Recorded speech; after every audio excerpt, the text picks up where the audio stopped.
Good evening. This is the October 24th, 2019 meeting of the Monroe Planning and Zoning Commission. We're meeting in Town Council Chambers. It's now 7:04 p.m. Please stand and join me in the Pledge of Allegiance. Pledge allegiance To the flag of the United States of America and to the republic for which it stands, one nation, under God, indivisible, with liberty and justice for all. Will the commission please introduce yourself, starting on my right? Robert Westland, alternate. Brian Condon, alternate. Bruno Maini, Commissioner. Leanne Ambrosi, Commissioner. William Porter, Chairman. Paul Lisi, secretary. Michael Riley, Vice Chairman. Will Augusta, Planning and Zoning Administrator. Rick Schultz, Town Planner.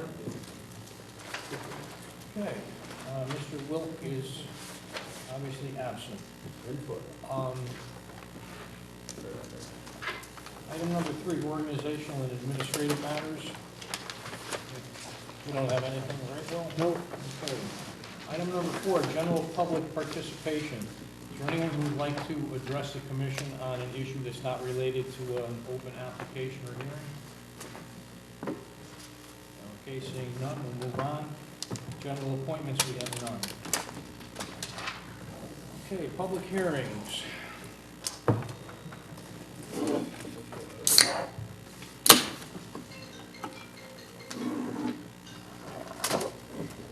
Okay. Instructions for the audience for public hearings. There are 2 sets of microphones for both public address and recording of the proceedings. Due to the need for recording, it is important to stand at the microphone at all times and speak into it loudly and clearly in order that everyone in the room can hear and to capture what is being said. Individuals speaking from the seats will not be heard and will not be recognized to speak. Order of the hearing of an application. Points of order and responses will be entertained. Exhibits will be read for the record. Applicant and/or representatives will present the application and will answer commission questions. The floor will be open to those in favor. The floor will be open to those opposed. The floor will be open to general comments or questions. The floor will be open to the applicant, who may take the opportunity for closing remarks or rebuttal, after which discussion will close. The applicant or his representatives are the final speakers. No comment shall be accepted from anyone unless recognized by the chair. All questions and comments shall be addressed to the chair, who will determine if an answer shall be provided and by whom. There shall be absolutely no discussion between speakers and audience. The Commission has no intention to limit the right of any person to speak, but asks that speakers try not to be repetitive. Please try to present new information. If something has been said before, the Commission would invite you to indicate your agreement with previous speakers. At no time shall there be displays of emotion such as applause, cheering, shouting, or similar noise. This is critical as this hearing is being recorded. If this happens, you will be cautioned. A vote or demonstration by a show of hands, standing by the audience, or similar action will not be recognized. All parties are requested not to talk between themselves while the hearing is in progress. If you feel the need to talk, please step out into the lobby. All speakers, when recognized, must advance to the microphone to speak. Please state your name and address for the record. The chairman reserves the right to cut off discussion if it is not relevant to the application or is presented in an inappropriate manner. This is a legal proceeding, much the same as what would occur in a courtroom setting. We request that all parties observe the proper decorum that would be observed in that setting. Please turn off all cell phones or similar devices. If you have a need to use these devices, please leave the room and use them outside.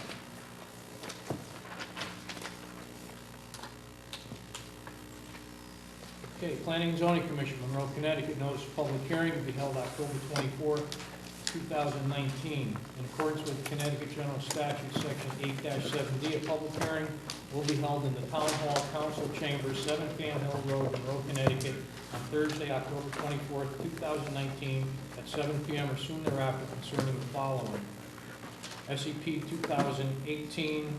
2018-03-A1, file number 1598A, 205 Monroe Turnpike, LOR District. Permit approval amendment modification application to alter previously approved development, SCP 2018-03, to facilitate a Panera Bread restaurant with revision to the site plan layout of the restaurant building, its size, floor plans, and elevations, as well as changes to associated access, parking, and loading and addition of a drive-through window, which drive-through is subject to an additional special exception permit. 205 Monroe Turnpike LLC, owner applicant. Will, what do we have for exhibits? Exhibit 1, permit approval amendment modification application. Exhibit 2, project description. Exhibit 3, plan set. Exhibit 4, Jason responding to floor notices. Exhibit 5, P&Z AOT comments. And Exhibit 6, town engineer comments. Okay, for the applicant?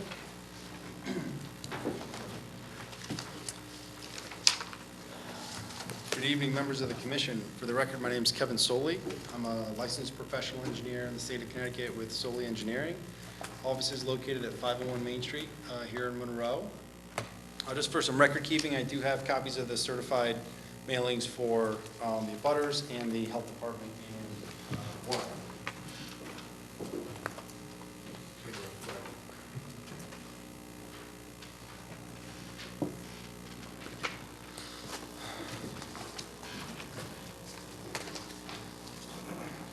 So, thank you again, Commissioner. For the record, we're here to talk about the project at 205 Monroe Turnpike, the Town Line Plaza. Just to orient everyone, here's an aerial of the town of Monroe. 205 Monroe Turnpike is essentially just north of the town line with Trumbull along Route 111, which runs north-south in this location here. Just to orient everyone, Route 25, Main Street intersection with 111. This is Trumbull. The town line is approximately right here, and the site's just to the north of Route 111.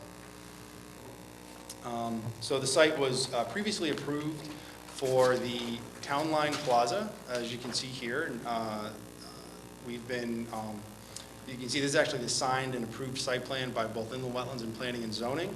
The project includes a Noble gas station convenience in this location, mixed retail building towards the rear, a medical office building in the further reaches of the site, and the approval included a 4,900 square foot restaurant pad in this front right corner of the property. The project does include the installation of a new traffic signal along Route 111, and I'm happy to report we actually have all final DOT approvals for that, both the encroachment permit for the roadway widening and the traffic signal permit for the construction of the signal itself. So we've completed the OSDA process, we have our construction level permits for the DOT, and we're very excited to get this project underway to be a great addition to the community.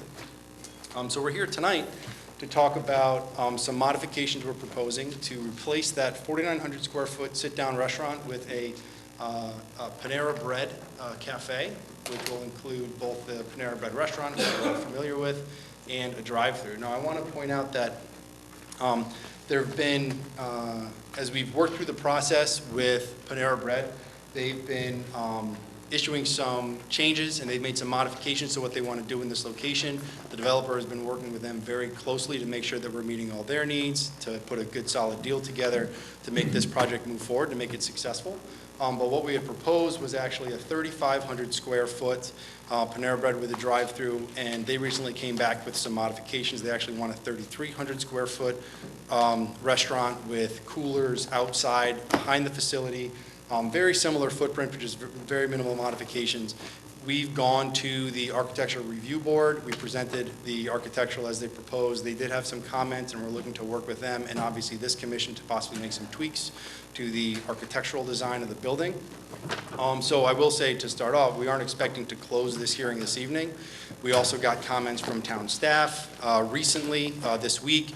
We're going to have to work with staff to address some of those and make some modifications. Plan that we have. That's what I was just getting to. So the plans we're presenting tonight have actually been revised to reflect some of the changes from both the tenant and also some in response to some staff comments. So what I'm going to do is I'm going to show you some of the differences and kind of go through the comparison. We're not going to, I'm trying not to going to belabor this presentation too long this evening because we know we're going to come back. But I wanted to at least open the hearing and give the commission the essentials of what we're proposing. Kevin, just before you do that, did you have one more for the state public health department?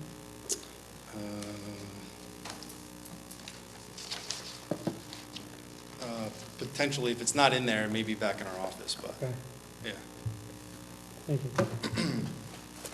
So, So again, this actually represents some minor revisions to the layout of the Panera Bread facility to accommodate some changes to the drive-through, parking modifications, things like that. But I'm going to kind of go through what was previously approved. So this is a little bit hard to see, but in red, this is actually impossible to see. So I'm Did sorry you about blow that. up just the restaurant site? Yeah, I do have that. So it's still hard to see. So red is actually what was previously approved. You can see the building footprint here. We've made some modifications to that to obviously propose the Panera Bread with the drive-through. So this facility essentially, you can kind of better see it here. A 3,300 square foot building rather than a 3,500 square foot building. This is the limit of the coolers, which are kind of housed behind the facility, and these are actually enclosed with the fence, which I can show you some architectural elevations. As part of this modification, we did make some additional tweaks to just the parking layout and configuration for the larger retail building in order to make sure we had enough room in this area to accommodate the restaurant with the drive-through. We just made some minor shifts. The driveway itself and the approach with 111 stayed the same, but from this location back, we made some minor tweaks. We shifted this in just a little bit and made some modifications to the parking layout, but overall, and we actually eliminated this larger parking area here. One of the benefits of the smaller footprint with Panera is the overall parking requirement is less than what was needed for the 4,900 square foot restaurant pad. So we've been able to kind of accommodate some of those changes to make a improved site layout. So access to the site again would be maintained through here. Access to parking, this layout actually has 49 parking spaces, which is consistent with what's required for the use, and a full drive-through circulation that has been designed in accordance with both Panera's requirements and the Town of Monroe supplemental standards for drive-throughs. From an architectural standpoint, we did provide, again, the floor plan's actually almost essentially the same, with the only change. These coolers are now outside of the building and enclosed with a screen fence here. And it does have not only indoor seating with the drive-through, but also a patio with additional seating in front for outdoor dining, al fresco, I believe it's called. So the architectural elevations, again, Panera Bread is a very well-known, commodity. I think it's going to be a great addition to the community. They did provide a prototypical elevation. They do have some, brand awareness and things like that. So they did want to propose something consistent with what they normally do. As discussed with Architectural Review Board, we're going to look to see if we can do some things along the front facade to possibly add some additional architectural elements. I know the town planner's comments were very heavily focused on architectural design. We're going to try to do our best to accommodate that as best we can, and certainly review what we reviewed with ARB. However, cost will come into play with this project, unfortunately. The developer is really looking at this as an opportunity to create tenant interest for the balance of the site to make this a really viable center. So there are some considerations being made there regarding overall project costs, but we're certainly going to be able to do as much as we can to address everything to everyone's satisfaction. And again, this actually shows, so this was the front facade facing Route 111. This is the side of the building actually, which would be the north elevation. And then this is the southerly elevation, which kind of faces the main site driveway with the drive-through pickup window, the patio out front in this location here, and then this would be the rear of the building. You can see this screen fence, which kind of encloses the outdoor coolers behind the building here. So, we did obviously have some considerable comments from both the town, from both Will and Scott. We're going to be providing a formal response to those comments and the revised drawings to reflect some of the changes that we've made. Since we know this hearing is going to be continued, we'd be happy to kind of answer any questions the commission may have. And, if you've had a chance to review any of staff comments, if there's any items in there that the commission feels strongly about, we'd be happy to engage in discussion regarding those.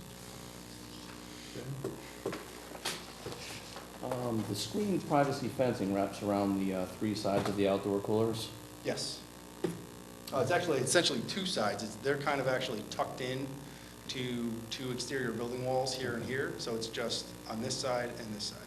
Got it. And that's kind of best seen in the architectural elevations, both here and here. It's just really, they just basically slid the wall in, so those kind of sit outside versus inside. Thank you. I know originally when we approved this, we were looking at it as kind of a village-esque kind of vibe. I know you got to Noble gas station and, if that's still in line. It is, nope, that's, Yep, and then the Panera, so, trying the best you can to get them to kind of move in together would be something that, I think we'd like to see, but.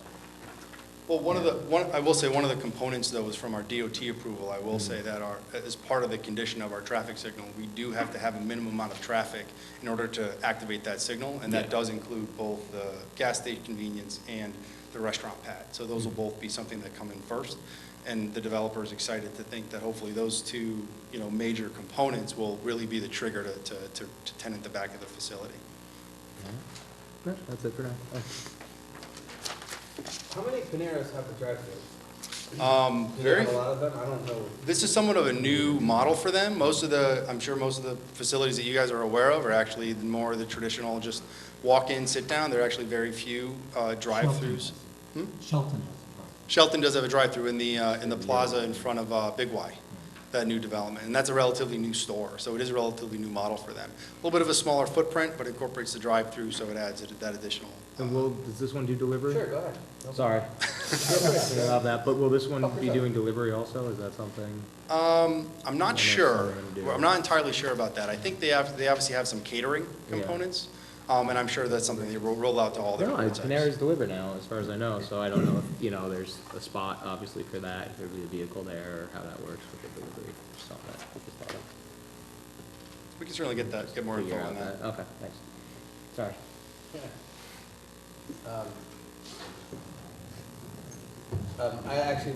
I like the way the building looks, so that brand awareness I know is important to Panera, and I actually, when you look at the format that you put up of how they want to do the building, I kind of like it, so which is good. Yeah, I think it'll, me personally, I think it'll fit in the town pretty well. Especially if you're gonna do some more of the things that the ARB want, that's gonna be a pretty sharp building.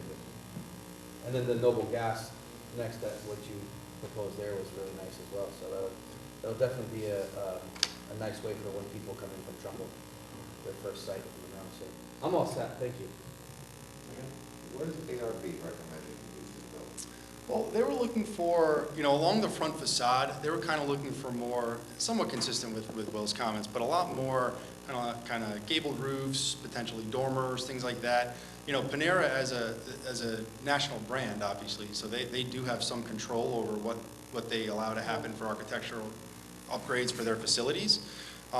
So we're looking at some opportunities to maybe add some, kind of some architectural features along this front facade, to maybe add some gables and things like that, some dormers above.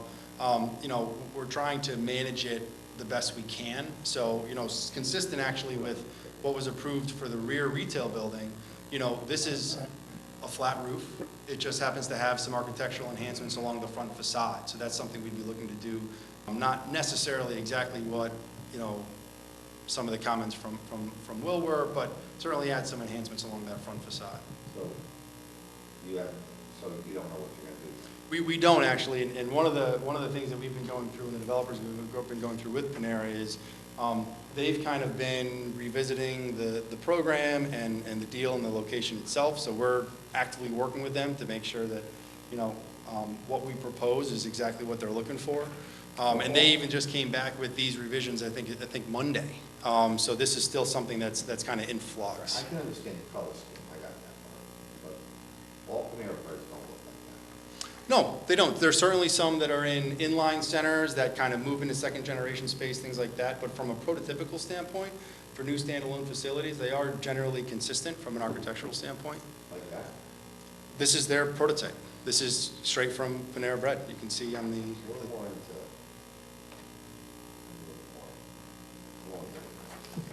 and I think we can do that through some stuff along the front facade. so you're gonna bring that back? We are. We have to Work that go. out. We're going to go to ARB, I think, on November 12th, and we'd be before this commission the following Thursday. I mean, all for the color scheme, I understand the color scheme, but we gotta dress it up a little bit more.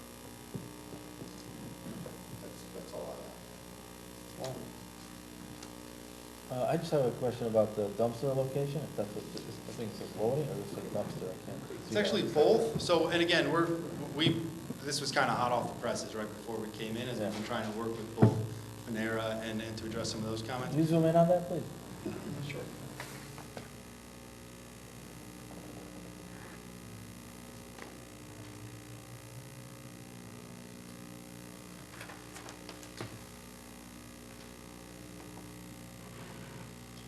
So this would actually be, this would meet the requirements of the loading space and also have the dumpster enclosure, so a garbage truck could come in, pull in here, empty the refuse, back out, and leave. Alternatively, we looked at a number of other ways, because we have to comply with both those requirements to obviously provide dumpsters, they need dumpsters, and also provide the loading space dimensions as required by the commission. So another alternative would be to potentially put the dumpster at the end here, and then a striped loading space off of the bypass lane. That's actually somewhat consistent with what is done at the Noble Gas. We had that striped loading space and that dumpster off that bypass lane, so that's actually somewhat consistent with that. But we kind of felt that as we went through this analysis, I think, as we went through this analysis, I kind of think this is a unique opportunity to create that opportunity to put that loading and dumpster. But that would be, it would have an enclosure, it would have the gates. Oh, it'd be a full, and as was previously proposed, it'd be that dumpster would be enclosed on a with a board-on-board fence for screening. Yeah. But we know how that always turns out. And, the gates are left open. It looks like it's actually, you could view it from the road. I don't think so. I mean, again, I don't think you're going to see that from the road at all. Obviously coming up Route 111, you're driving through, there's a building there. Coming this way, I'm not even, with the existing structures here and the vegetation, I don't think you're going to actually see that. I kind of thought tucked behind the building was more of an ideal location rather than having it at the end of an aisle. And obviously for those dumpsters, the garbage truck has to be able to pull into it and then empty it behind. Yeah, it just doesn't seem like it's tucked enough behind the building. Why wouldn't you, that's where you're gonna put the dumpsters, right there? Yes. So they're gonna back out traffic, get in and out of that? They're going to come in You're and gonna then pull in there, and leave. it's back out. Yes. That's done during the whole day. No, It's not. deliveries are off hours. They're not something that happens during. No. That's not true. Think of a dumpster, I mean, it all depends on what time schedule they're on. Well, refuse removal can happen at scheduled times based on contracts established with the garbage hauler. So there's no way to go behind the building, so in the back? We are behind the building, No, I meant the corner there, way up top. potentially. We also have a limitation in terms of where the septic location is and based on earth grading and other site constraints. I just have concerns with them backing in Into the drive aisle? Drive-through there, you're gonna have drive-throughs. Drive-throughs. Drive-throughs up here? I know that, the traffic's gonna come through this way and go through the drive-through, right? Yes. You're constantly gonna have traffic flow there. Yeah, I think a lot of that garbage happens off hours from those peak times. From Panera open for breakfast? They are. A lot of trash is at 5 and 6 o'clock. Some of it. Yeah. Right, so they're not open at 5 or 6 o'clock in the morning, ever? No. Okay. That's all I have. Michael? I agree with Commissioner Ambrosi about the design character. The picture you have of the Panera Bread in Sturbridge, Massachusetts, looks a lot more like what I would have in mind. I would give that a lot of consideration. But that's it for me. Thank you. I don't want to comment too much on the site plan that I reviewed because, there have been substantial changes that have been made, and so most of my comments no longer really apply to the current plan. I assume that we're going to get copies of those for the commission to review Yes. prior to our next meeting. Yes, we're gonna try to get these in, if not next week, shortly thereafter. Yeah, well in advance of the next meeting. My comments regarding the building design itself is, we had a lot of discussion back when we were first hearing this application for this site. And the building design that was approved as part of that application, you know, had mansard roofs, it had an elevated hip roof section on the building, gable ends, clapboard siding. You know what it was, you drew it. Yeah. And we were happy with that, and we approved that building design. You know, I know Panera has their prototype models, but the one in Sturbridge is not that old. I think it's only 2 or 3 years old. If they could build that in Sturbridge, they could build it in Monroe. Well, the one in Sturbridge is an inline store. It is not a standalone prototype, so oftentimes when you have that instance, the architecture matches what's for that overall building design. So when we have an instance here where we have a single tenant user, we're somewhat restricted with what they're capable to do, but we're certainly going to work with them to try to bring back the highest and best architectural caliber building that we possibly I think can. if you look at the commercial projects that have been approved and completed in the last, let's say, 5 years on the Monroe Turnpike, and look at the overall design of those structures, maybe point out to Panera that these are things that have just recently been built. Goddard School, Goodwill Store. There have been probably 5 or 6 new buildings that have gone up. They're all similar design.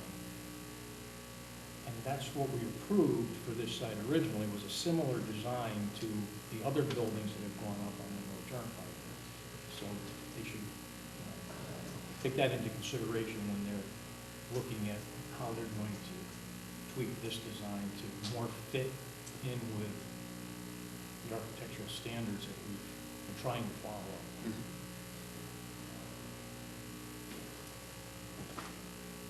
That's all I have for right now. Staff have anything you want to interject? Nope. Okay. Well, let's open it up to the public. Hold on one quick. That's stucco, right? Yeah, the Stucco with brick? EFIS, quick brick, with some aluminum storefront. But yeah, and so obviously some fabric awnings, but yeah, it's EFIS and quick brick.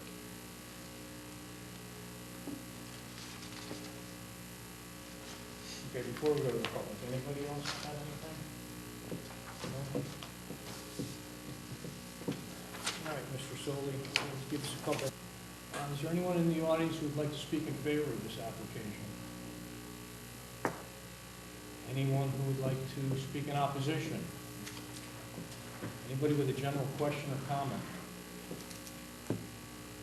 Okay, Mr. Solly, back to you. No, obviously we appreciate the commission's time and consideration. We're very excited about this. This is a tenant to bring to the town of Monroe. As a resident, I think it's great to offer another great product other than McDonald's that has some drive-through capabilities, so I'm excited about that. I think it's going to be a great addition to the community, and I think it's going to be an awesome entranceway into the town coming from Trumbull.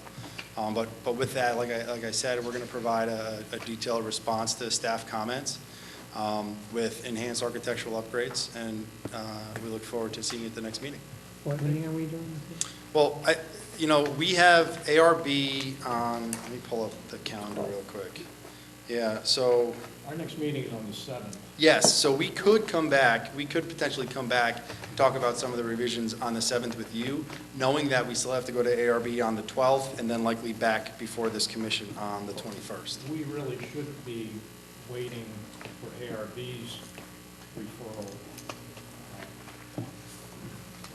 before we make any final decision. Of course, final decisions, right, but my thought about coming before you is that we could defer the discussion until after we go to ARB, but if we come to ARB and this commission is adamantly against what ARB refers, I'd hate to further continue the discussion. I'd much rather maybe come back before you on the 7th if all of our materials are in and ready to be reviewed with you, and then take that over to ARB the following week, and then back before the commission hopefully for our final approval.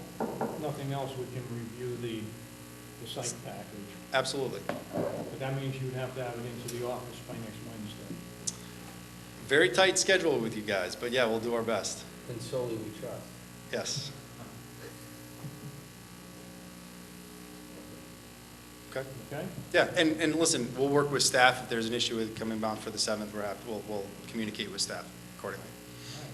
We'll continue this to November 7th. 7:34.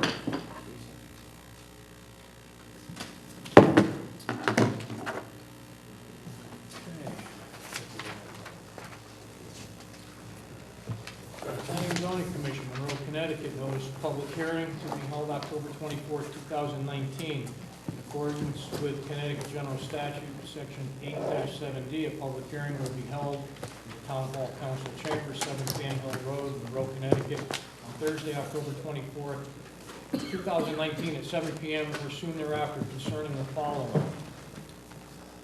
SCP 2019-10, file number 1618A, 17 Enterprise Drive, IT District.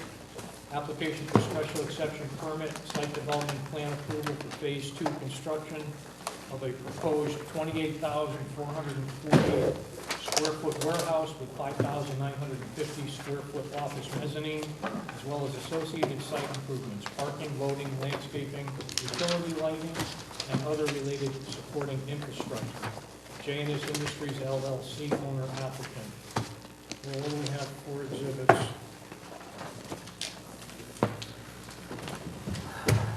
Exhibit 1, special exception permit application. Exhibit 2, project narrative. Exhibit 3, bond estimate form. Exhibit 4, butters list.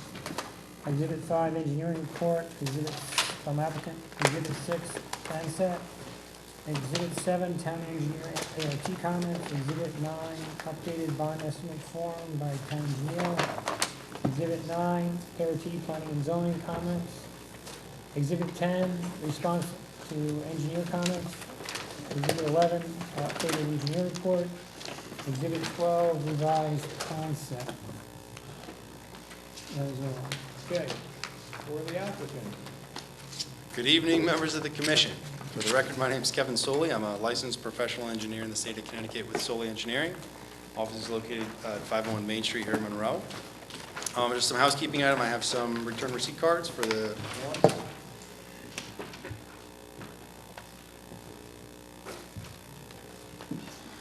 Just want to note for the record that you do have what I read in the exhibit or updated report and plan sets. I don't believe they've been reviewed by staff, is that correct, Scott? They were on the dais for you tonight.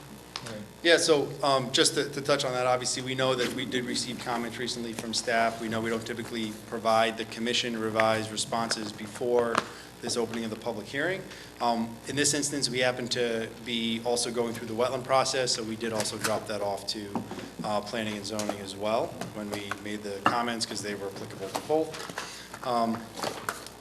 Just to did I introduce myself? I think I did, right? Yeah. Yeah, you did. Okay. With me here this evening is Jim Delmedico, the owner and applicant, and Russ Sear and Mary Blackburn from my office, who are also going to participate in the presentation. So we're talking about 17 Enterprise Drive. It is part of the Pepper Street Business Park, actually developed as part of Phase 1 of the park. Here's the town of Monroe. Route 25 runs north-south along the western side of town. This is on the northern end of Pepper Street, just to orient everyone. So Pepper Street obviously is a loop. Off of Pepper Street is Cambridge Drive, which comes into the park and then feeds into Enterprise Drive. So here you can see Pepper Street's on the bottom of the page. Cambridge Drive enters the site. This is Mondial Automotive, All-Star Transportation, and then this is 17 Enterprise Drive. So the commission may remember we recently actually brought in an application to kind of clean up Phase 1 of the project. Phase 1 was approved, I think, back in 2006, constructed. There were some issues, kind of ongoing issues, and we went through a process recently to try to resolve those and issue the final CO. I would like to report happily that we did have a meeting this morning with staff. We are in the final reaches of getting that certificate of occupancy issued. One item to discuss, actually, we're really excited about is a new tenant who moved into the facility, Precision Metals. They came into the town of Monroe with absolutely no business, and they've grown to a point where they're now doing over $500,000 in sales a month. And it's an absolute great addition to the community. They've actually kind of outgrown this facility in such a quick manner where there's actually some material kind of staged outside. They grew so much where they actually had to secure another warehouse location in New Jersey. They're in the process of finalizing that contract.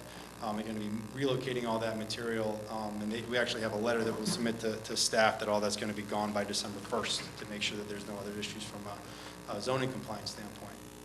So as part of that phase 1 cleanup, you can see here, this was the previously approved site plan earlier this year. There were some conditions tied to this regarding making sure certain elements were cleaned up by July 31st. All of that work was completed by July 31st, and we're just going through the final coordination with staff to get that issued. They kind of cleaned up an area in the back here, established a delineated outdoor storage area, and made some other minor site modifications with the promise that we would be before this commission to talk about phase 2, and we're really excited to do that tonight. We've gone through the Wetlands Commission. We closed the wetlands hearing last evening, and they're drafting up an approval letter, which we'll have in the next 2 weeks, and that'll be before this commission. So again, obviously, we're not expecting the hearing to close tonight. We want to go through the presentation. We'll be addressing staff's comments, which we just received, and any discussion from the commission. This is actually just a plan which shows what was originally approved with the phase 1 building. They had actually contemplated a proposed building for phase 2 in this location, and we made some minor modifications to that, which is what we're here for tonight. So I'm actually going to pass it over to Russ Sear. He's going to bring you through some of the technical components of our design, and then I'll kind of come back up at the end to kind of talk a little bit about some of the staff comments and answer any questions from the commission. For the record, Russell Sear, professional engineer with Solely Engineering. So this is a 12.3 acre site, and there's 5.1 acres of wetlands over in this area here is another property. There's a stream that runs through here. It's generally fairly flat. This is developed along this line here. The edge of the parking extends to here. This all flows out this way and goes to the public detention basin across the street here. Naturally, this back area flows out this way. So what we're proposing to do is to provide access to this building through the same driveway. Vehicles come around this over here. We'll extend the parking lot, create a parking lot over here. This is the building. There'll be a sidewalk along the front, a double bay truck loading dock, depressed loading dock in the center. The idea of that was to give the owner the opportunity to possibly subdivide the building if need be, 1 or 2 tenants. Stormwater is going to be handled by a catch basin inlets and pipes. We'll pick up drainage, bring it to a surface detention basin off to the side here. Excuse me. There is a 50-foot conservation easement that widens out over this area, but right back at the building, it's 50 feet. We're off of that conservation easement.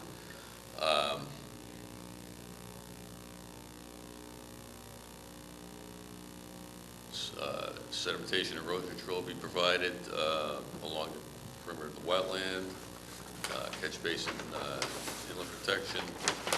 There's a proposed outdoor storage area that's permitted for 20% of the floor area, and that will be provided for the existing building.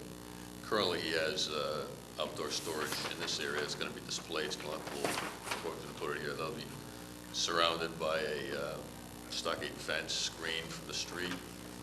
We're proposing to use a gravel surface on that storage area.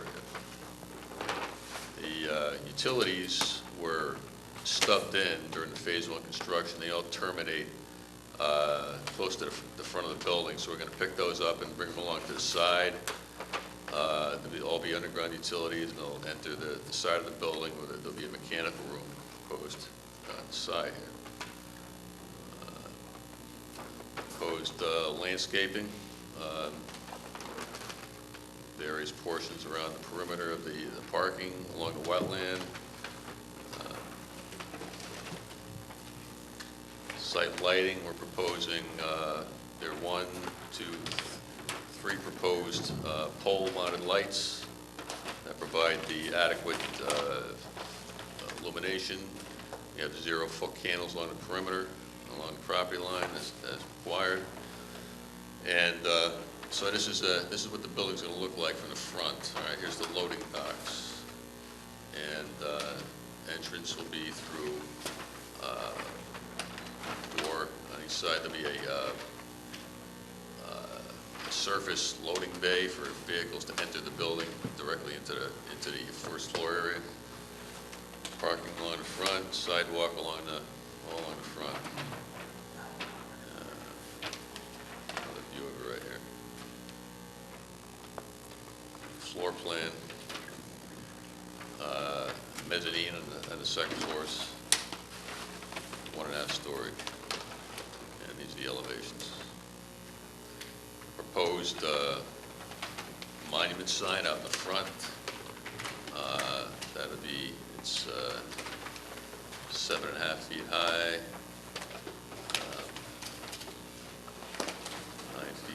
8 feet wide, and it's proposed to be placed out in the front at the required setback. I forget what it is. I think it's 20 feet. It's greater than the required setback. I forget the numbers. The location's right here.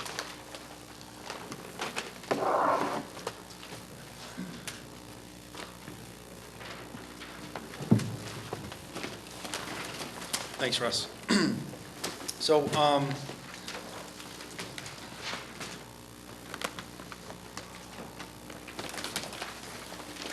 so as I stated, we did receive some comments we actually provided a response to Scott's comments with these revised plans.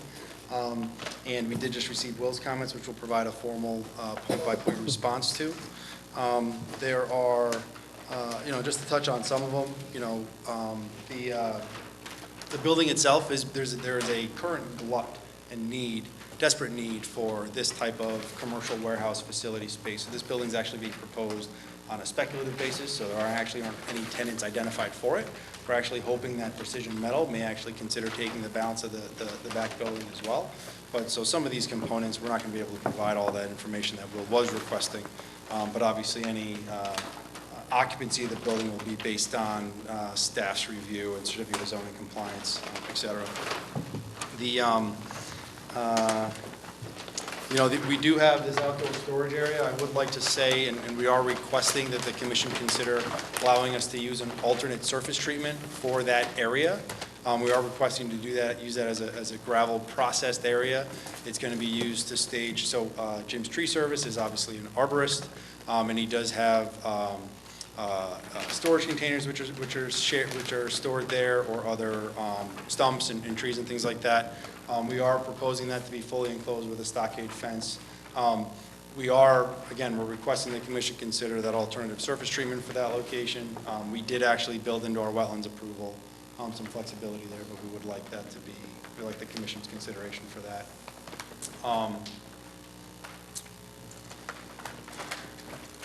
I think with that, we'd be happy to answer any questions the commission may have. Oh, and we do have, the commission should have in the letter, we do have a letter from the first selectman regarding the conservation easement, and that the proposed plan does not have any adverse impact to them. One of the requirements when property has a conservation easement is that the easement holder, in this case the town of Monroe, has to provide some sort of recognition on whether or not the application has an impact. And we do have a letter from Ken Kellogg saying that there is no impact with this development. Was that American? It should have been submitted with it. We have it, and we went through the wetlands as well. So if it's not in the file, we can certainly provide it.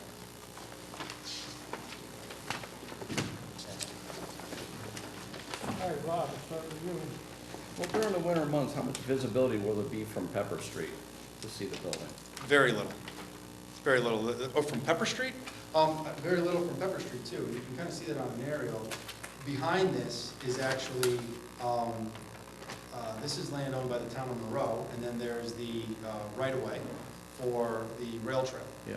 So there's pretty extensive vegetation. I don't think you can see anything from Pepper Street today, even in the winter months, and I wouldn't expect anything to change with the construction of this facility. You actually see, you can see here, we're tucking this building into an area that's already disturbed and already cleared, so we're not expecting any visibility from Pepper Street.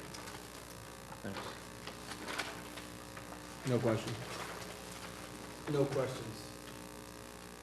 How much do you have left on phase one to finish up? And what do you have, what do you have left to finish? We have to provide an updated as-built with some information regarding conservation easement markers.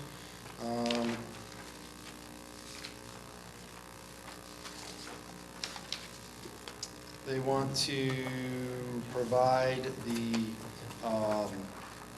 clean and cement to form a beveled surface in the existing drainage structures. That actually wasn't a requirement when this project was initially constructed, but we are going to do that. That's it.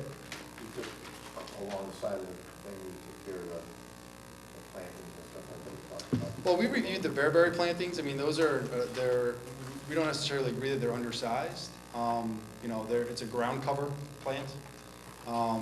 And we believe they were installed in accordance with the plans.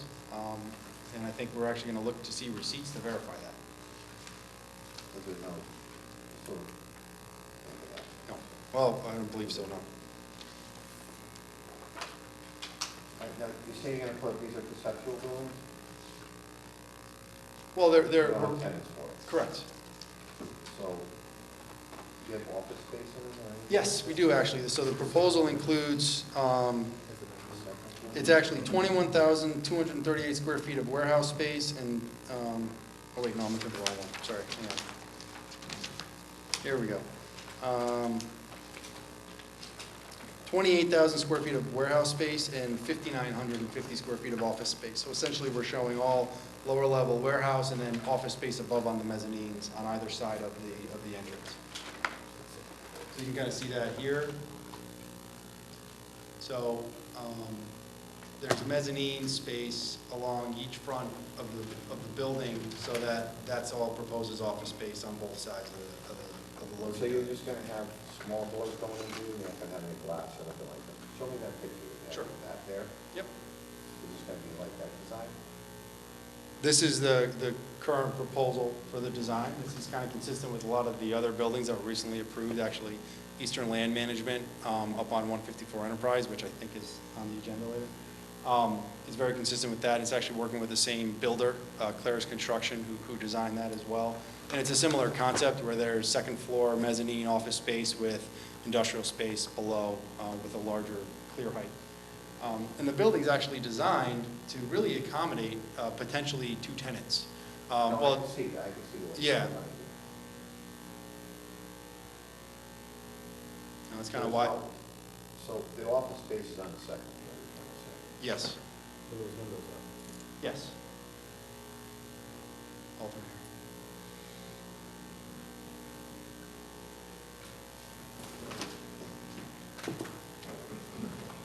Paul? So this is, it's a two-story building, it's not like it's a warehouse, two-story height warehouse?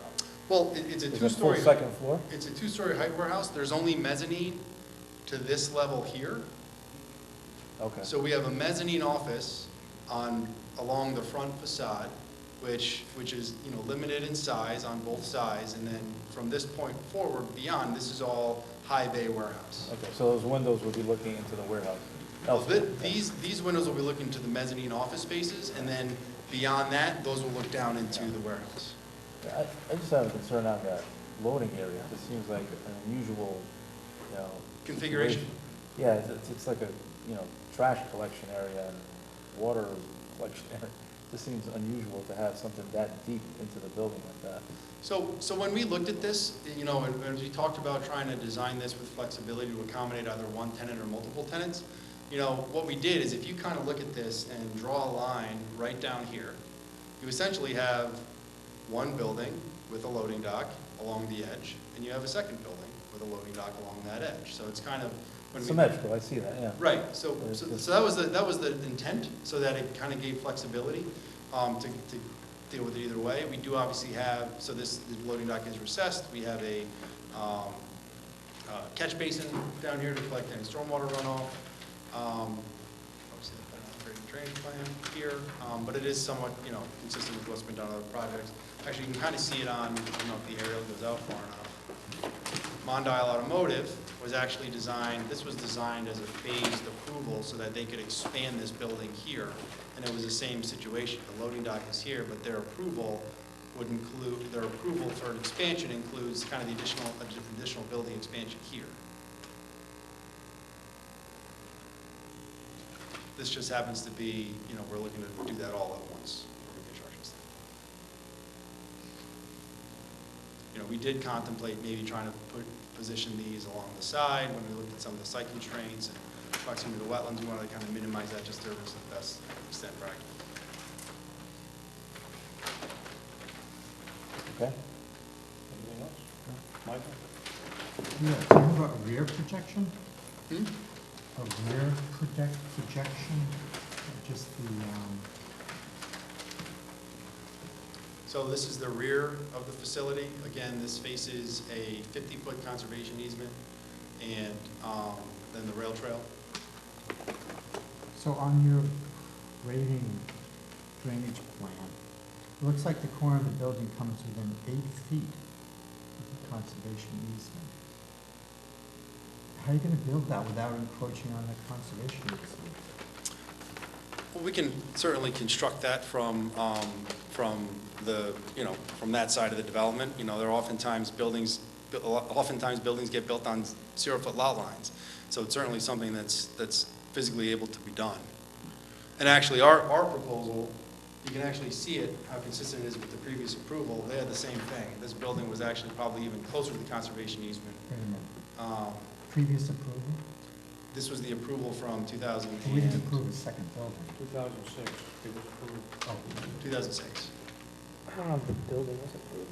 Well, it was proposed as a building for phase 2, and actually a number of the sites in the park were all approved the same way. That was one of the issues, I think, back then, is that they were approved with the phase 2, but it wasn't as detailed as how that was going to work. But the approval is still there. Actually, I think Infante has that same situation. He's allowed approval to build a phase 2, and it's depicted. He had all his site work. It was done the same exact manner. how are you gonna get that polyethylene pipe in there? That 8-foot, the drainage for the leaders? It's gonna have to get in there. How's about a silk fence? That's gonna get in there too? Yeah, we can do all that and kind of establish that limit and then excavate from there. And we do have a yard drain back here behind the building. There's an existing slope, stabilized rock face along this edge. We wanted to limit the disturbance into that, but we do have a yard drain to kind of collect runoff as it comes down there. Obviously pitch away from the building and then connecting the roof leaders in the back, which is discharged into the stormwater basin. I'm just concerned about the rails to trail. That's one of our, the gems of Monroe, is the rails to trail. I go on it myself quite frequently. I'm gonna need to see a copy of the conservation easement before I can make a determination on this application. Sure, we can provide that. And there's no plans for any kind of landscape back there either. So we didn't want to propose a lot of disturbance in there. One of the conditions that's going to come through the wetlands is obviously kind of restoring that area, but we aren't proposing wholesale landscaping improvements in there. We'd be happy to discuss that with the commission. No, there's not much there as far as natural buffer. It's kind of second growth. I mean, the trees are very thin, small trees. There's not much there. There is a disturbance there, there's boulders and such. Yeah, and I think there was even a pile of millings that's since been removed recently. I would look at some kind of landscape buffer back there, as if the rails to trails was an actual residence, such. I mean, we can certainly propose to supplement kind of what's there. I don't think I'd want to propose a wholesale Well, there's clearing and then nothing really- replanting. There's not much really there. It's pretty dense. Take a I look mean, at it. you can see the shadows. Take a look at it. We will, but you can see the shadows here. I mean, there's some pretty tall vegetation along here. But we'll certainly look at that, and we can provide some additional plantings in that location as part of the responses to comments. Anything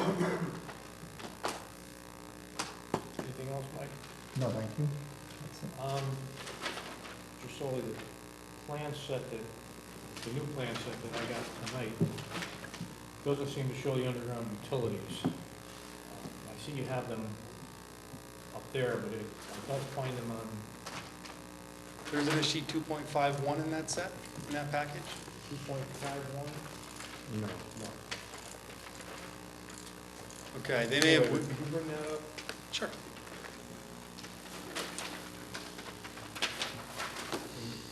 Blow that up a little bit, please.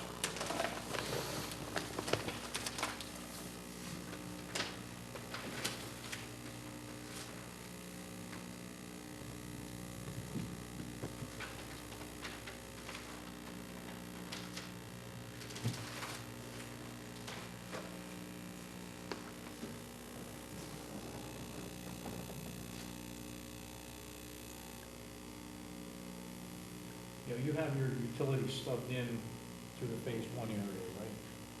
Yes, so all the utilities, you can see that water, gas comes through here, electric actually comes through, we're connecting back into it along this location right behind the building, so we're gonna have some saw cutting through here.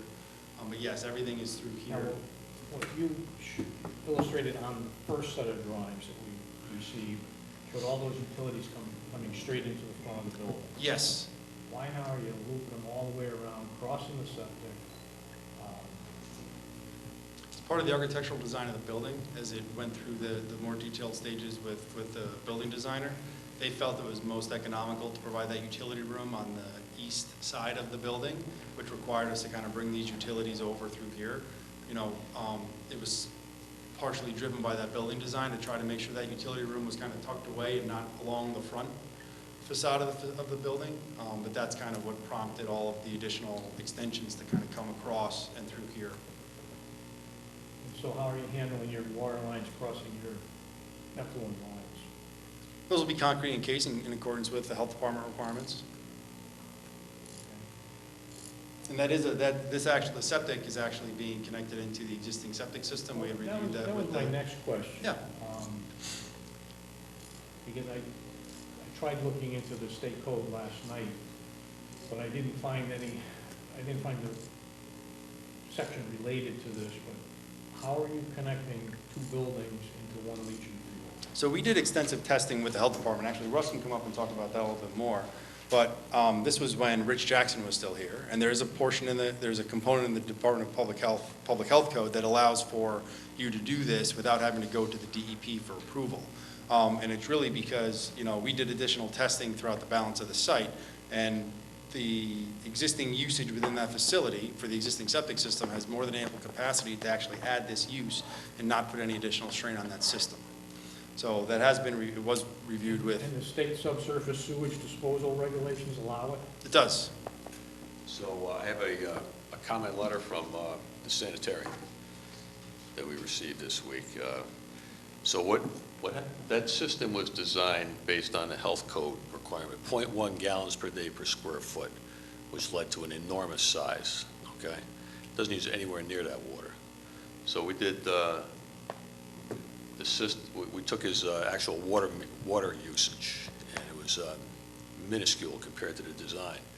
So with that, we could apply that same usage for this building. You multiply the usage by 50%, 150, 1.5 times the usage. That's what your design flow is. So Matt Pollock from the State Health Department suggested it's called a central system exception. And that allows for 2 buildings on one lot to be connected to the same system. And it's not a public system. It's a separate entity. It's just like it's a private system.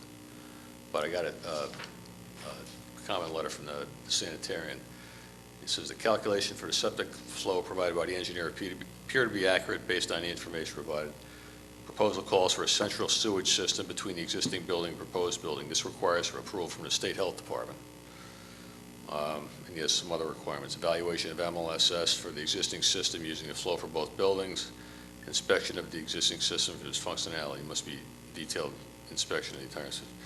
The above plus all relevant calculations over central system exception form submitted to Matt Pollock in the State Health Department. So the State Health Department has to. Yeah, approve it, yeah, it'll be a State Health Department. But not a DEP. No, not DEP. Okay. So the sanitary, the health department's on board with what we're proposing to do. It's actually their suggestion. Because we did testing, we initially intended to put a system in this area. We tested, the soils were terrible. And Rich Jackson actually suggested that we go this route, check it out. And it worked out with the flows, so. Okay, thank you. Mr. Solly, your comments regarding the outside storage, you know, the regulations are pretty clear about the surface being a non-pervious surface, or impervious surface.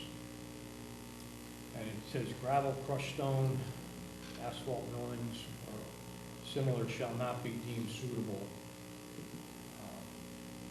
So, There is a provision in there that the commission can consider alternative surface treatments. And actually, that's consistent with what was done, again, at Eastern Land Management, where we have an outdoor storage area that's actually a similar material that we would like to propose here. What material? It's a gravel process, yeah. it says that the commission may allow for alternative surface treatments for outdoor storage where the materials to be stored would otherwise damage the integrity of the paved surface. So just come back to us with a little bit more detail on Sure. what you're proposing for your outdoor storage and how that would potentially damage the surface. Sure. Yeah, we'll provide a more detailed response, but the containers essentially, when those kind of get dropped on asphalt, those kind of create dings and nicks and stuff like that. So that is something, and I can tell you, If you're gonna put containers, put concrete. You know, that's why we're proposing gravel as an alternative container treatment. on a but- gravel surface, as you know, is gonna sink into the surface. It's gonna just create a mess. That's just my opinion.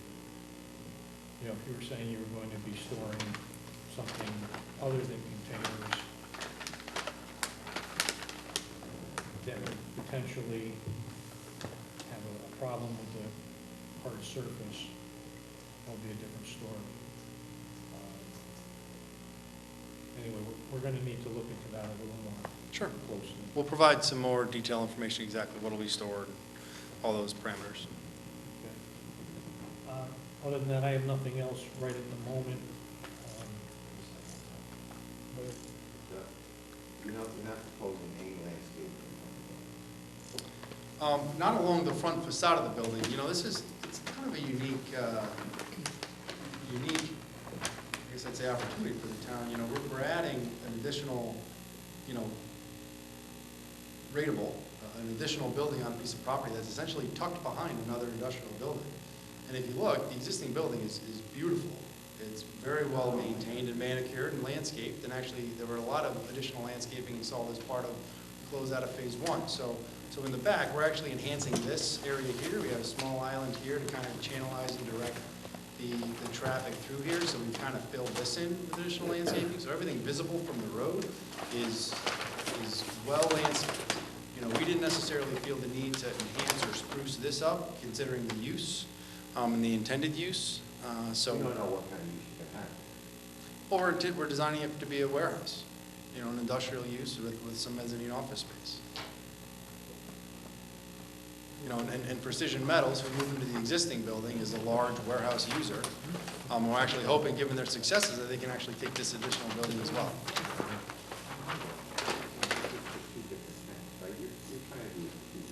Well, we've designed the building to be flexible so that it can accommodate one, it can accommodate two. Well, I'm saying you're using it for tenants, you're not using it for the guy up front. Well, we're not, but we'd love to be able to work with Precision Metals and have them take this entire facility to supplement their existing successful business here.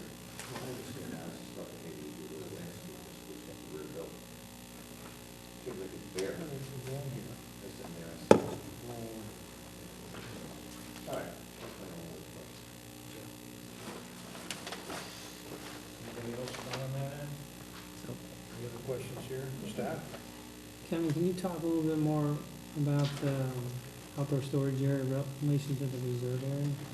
Sure, so the outdoor storage area is located above the septic system, and that's actually a concrete TP galley, so those are H20 loaded, so those can accommodate, traffic and heavy vehicles and things like that, so we don't see any issue with that. Regarding wetlands, we're gonna be working with the health department and provide anything that's necessary to make sure that everything's, that area is properly prepared so that there's not gonna be any impact or potential issues with trying to reuse that in the future if there is, in fact, a failure here. So we're going to do everything we need to do to make sure that's protected. An example of that? Well, there's a number of treatments we could do. We could actually install a system and leave it there that has the same parameters from an H20 loading or things like that. We can look at components like that. I think, I don't have I can't give you a full summary of what those are right now. We have to work with the health department, but. Okay. We're not too concerned, actually. If you think about it, a lot of reserve areas today and parking lots are simply that. They're actually under parking lots, and they're there, and traffic's introduced and things like that, so. Okay. With regards to the landscaping comments in the back, I realize you can build the building up to the conservation easement. I mean, with careful construction, you can do a lot of things. The concern though is really long-term maintenance, is that, and the tree line that will come right at the edge, you think 8 feet up against the building? I think that would be some long-term maintenance issues that you'd be concerned about?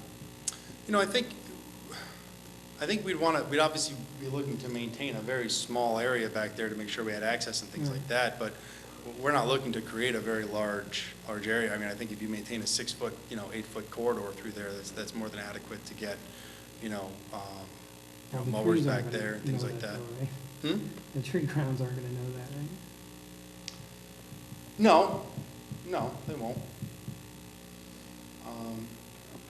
And the other thing too is whatever is back there is deciduous. I do believe you can see this facility from Pepper Street during the winter. You don't see it, obviously you see it through the woods. And it's not I don't think it was something that was a detracting look, but I think you have visibility from Pepper Street. So this would just be more of the same.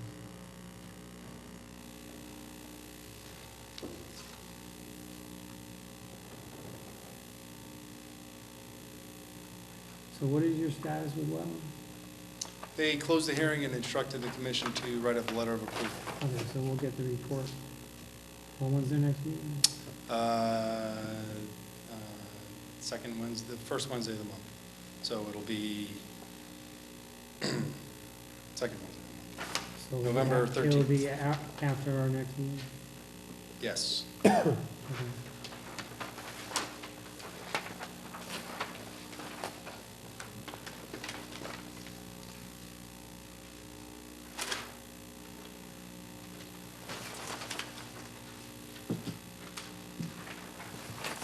That's it?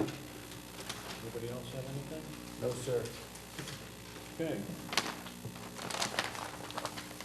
So if you give up the podium for a minute. Happy to. Is there anyone here who would like to speak in favor of this application? Is there anyone who would like to speak in opposition? Any general questions or comments? Back to you, Mr. Solly.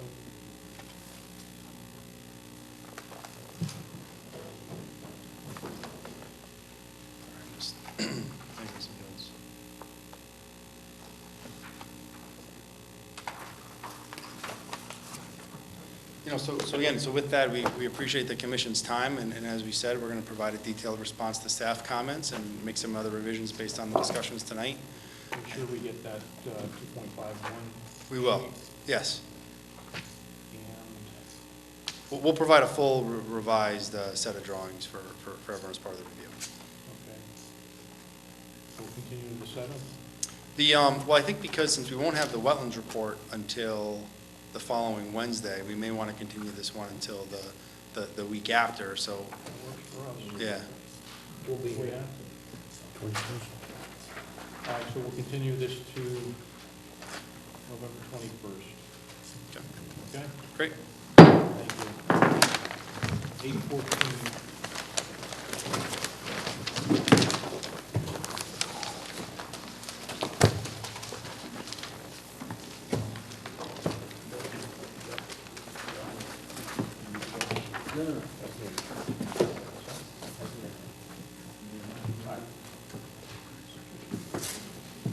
to take a 5-minute recess.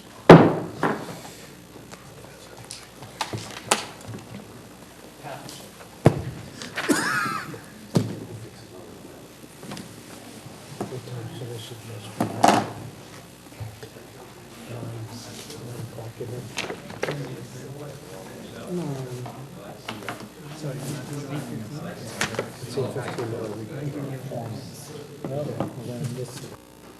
We take the one out of his office. Espresso machine. We go all night. We have an espresso machine, we can listen to so. Okay. Okay. All right, we are back. 8:23 PM. We'll take it out of my budget. All right, calm down.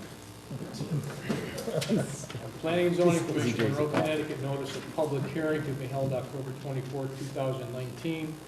In accordance with Connecticut General Statute, Section 8-7D, a public hearing will be held at the Town Hall Council Chamber, 7 Fan Hill Road, Monroe, Connecticut, on Thursday, October 24, 2019, at 7 p.m. or soon thereafter concerning the following.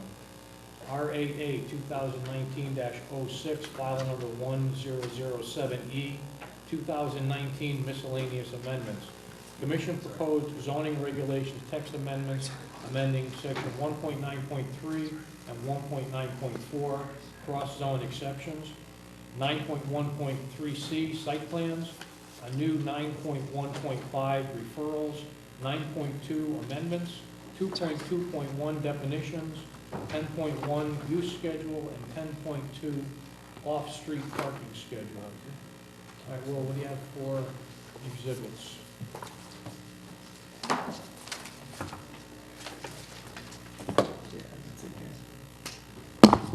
Exhibit 1, draft zoning text amendment. Exhibit 2, regional planning referral notice. Exhibit 3, adjacent municipality referral notice. Exhibit 4, section 8.3I, referral notice to Aquarian Water and the State Public Health Department. Exhibit 5, acknowledgement of referral notice from the Naugatuck Valley Regional Planning Agency. Exhibit 6, MetroCog Regional Planning Agency, response to referral. Exhibit 7, response from Western Cog referral. Exhibit 8, Naugatuck Valley response to referral. And Exhibit 9, MetroCog response to referral. That is all. Okay.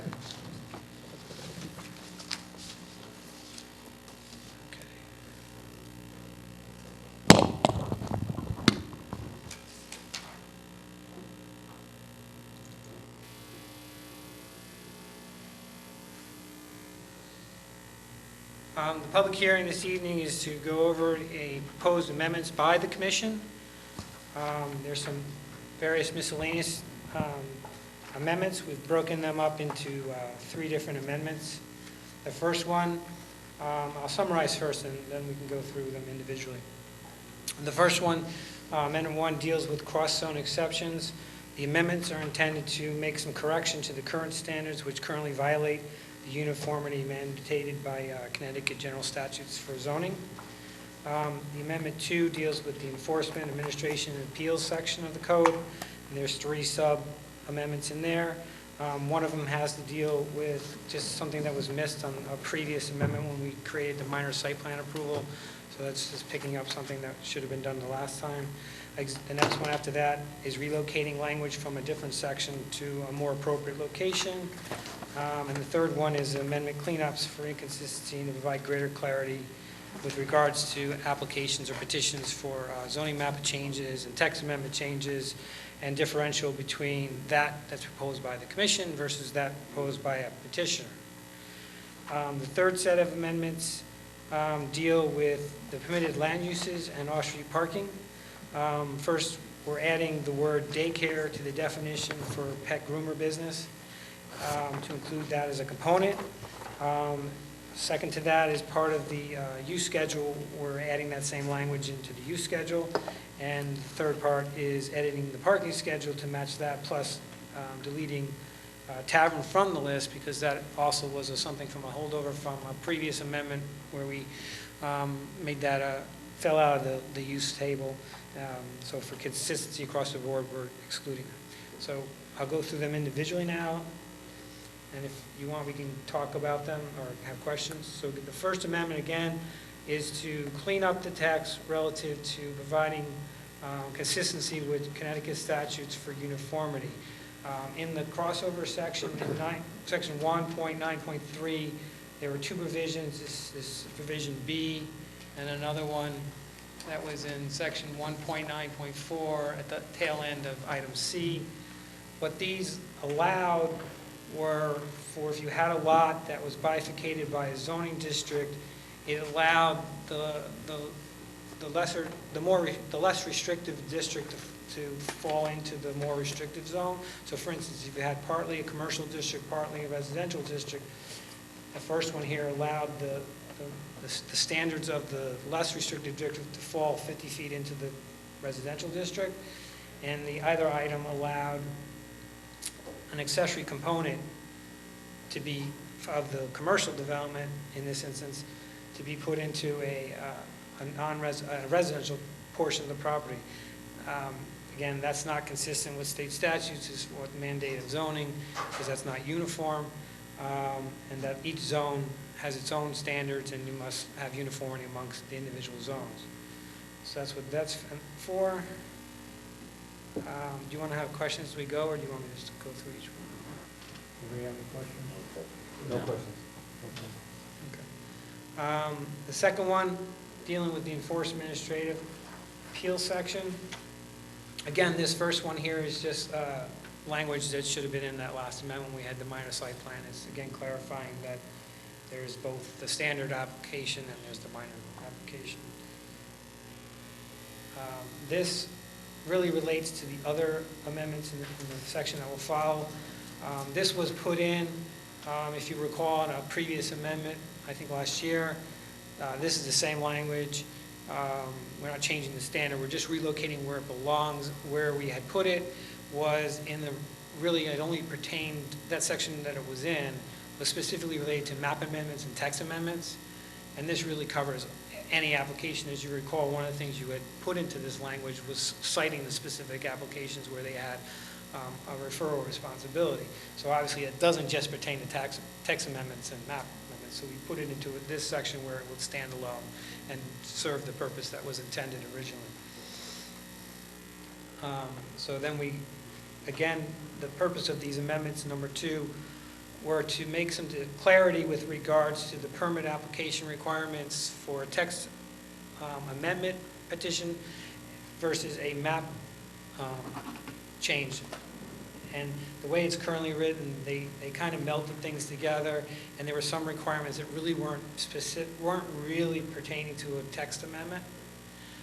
For instance, there was noticing of neighbors. There's not a noticing of neighbors for text amendments. There is for map changes. So we're trying to clean that up with these amendments to do those kind of things. We're also making a distinction between, again, a petition from someone outside versus something the commission does itself. So that's really what these are all doing, to make those words through consistently, to kind of make that differential.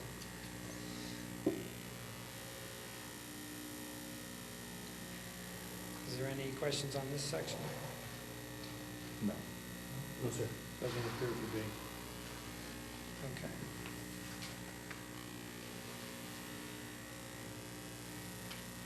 So with regard to the referral, again, we're cleaning up a little bit. This is the section that is the section for the zone text amendments and the map changes. And we're making language so that it's even more specific. That, as you'll see in number C, we took out that language which we put up further in the other section. That's what this text is. And we wrote it that, you know, for Conservation Commission, you know, see that other section as far as with regards to for text amendments. So they're referring on those as well. And these are just, again, words to keep them all consistent and do them. The last set is, again, we're just adding the word daycare related to a pet grooming business, so it can be either a pet daycare or a grooming business or both. And in the use schedule, we're adding in the daycare as a part of that, so the deaf terms carry throughout the code consistently. And the other change is eliminating it from an SEP. If you recall, recently you had an application for the pet grooming, the bath washes really, in the pet store. And I think everyone agreed that's kind of silly to go through a special exception permit process for that. So as a site plan process, it's a lot easier to get these kinds of uses in. And they're pretty typical retail type uses nowadays. So that's those changes. In the use schedule, the parking schedule, for landscaper, there's just a word correction. It should have been or, not of, with regard to landscaper. And we're adding in, again, the word daycare so that it's consistent throughout, and we're eliminating the tavern, because again, that use fell out when we did the big update with the parking and with the standards for all the different restaurant and food type uses. So these have been reviewed by land use special counsel before actually it came to you last time, before we had the hearing. So I just wanted to let you know. All right. Any questions? No? Okay. Is there anyone here who would like to speak in favor of this application? Anyone who would like to speak in opposition? Any general questions or comments? Yes, Mr. Solly.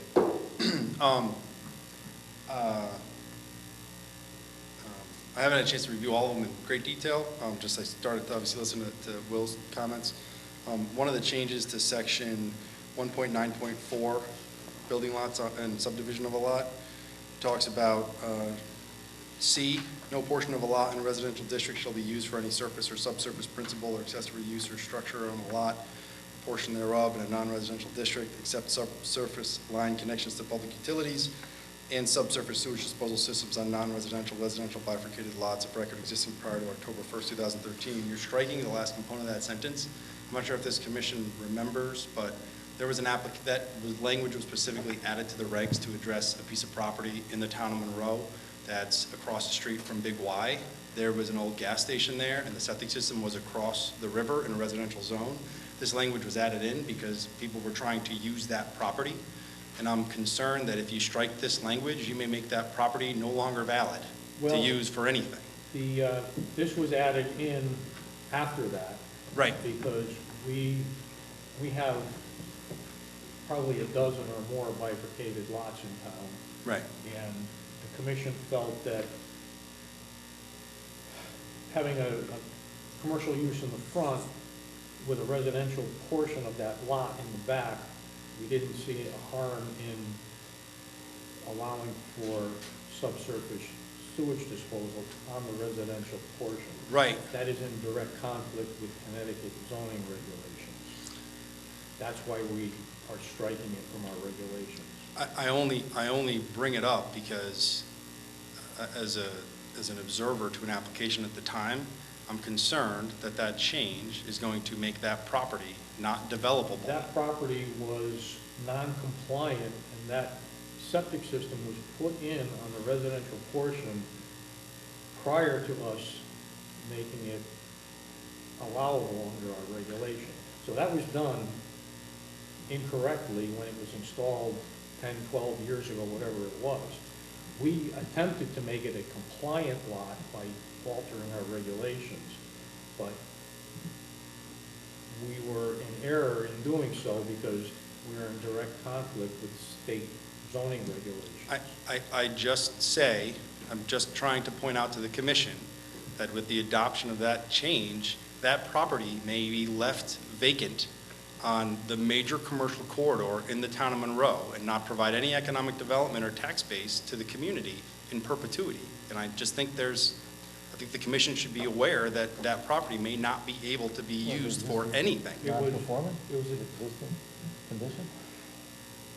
I just want to. I don't know. That property used to be a gas station, and the septic system was. Not a gas station, it was a fuel transfer station. My apologies. With no facilities, no sanitary facilities on site. The commercial use that was there, that had a septic system, across the river, behind it, in a residential zone, that entire property was disturbed. And there was an application for a gas station there, which was denied. A big component of that was because of the septic system not being able to be used for that. That I'm septic I'm system- just my cautioning the understanding is commission. That septic system was never used. It was installed, but it was never used. I'm It was just, installed by a previous property owner illegally, against regulations, and we attempted to make it a conforming property. We had attempted to take a non-conforming condition that we did not create, and we attempted to make it compliant. And it's against the state regulations to do so. I only wanted to raise the commission's awareness that this modification specifically may make that property undevelopable and vacant in perpetuity. And it's a piece of property on our major commercial corridor that should be developed at State tax. regulation that's doing that, not our regulation. The state regulations has not proposed this regulation amendment. And I just want to make the point, right? And that property owner probably wasn't notified that this regulation amendment was proposed, which is going to affect the ability to ever use that property. The commission was very gracious in trying to work with that property owner in the past after the initial application came in so that the property could potentially be used for something. I know there's marketing, there's signs out front trying to make that property viable. I certainly want to see all of our commercial property along the corridor developed. I have no interest in that property. I've never talked to that owner. I got nothing to do with it. I'm just saying the commission should consider that adopting this change may make that property vacant in perpetuity. I'm just, and I don't think that property owner, I don't know if that property owner was notified. I don't know if you made them aware that once you adopted a reg to make their property viable, you're now taking that away to make it unviable. I just wanted to raise the point. Thank you. Some of the other components, adding some of these other referrals and things like that, it's just going to create additional administrative challenges for applicants which are not experienced in surrounding communities or the majority of communities in the state of Connecticut with the additional referrals to conservation, things like that. We're creating a situation in the town of Monroe where applicants have additional tasks, administrative, procedural things and hoops to jump through, which isn't, as a resident, I'm saying this as a resident. I think that we want to encourage the development of our commercial corridors to create tax base to help the grand list of this community. And I think that this commission should be looking at opportunities to make that process easier, better, more welcoming for investment in the community. And some of these regulation changes seem to be adding additional layers of regulatory framework and requirements, which could be viewed. What this regulation is doing specifically in regard to the referral to the Conservation Commission is that's something that was added to the regulations probably about 6 months ago. We're now just changing the location of it within our regulations. But it's a referral, it's an advisory referral.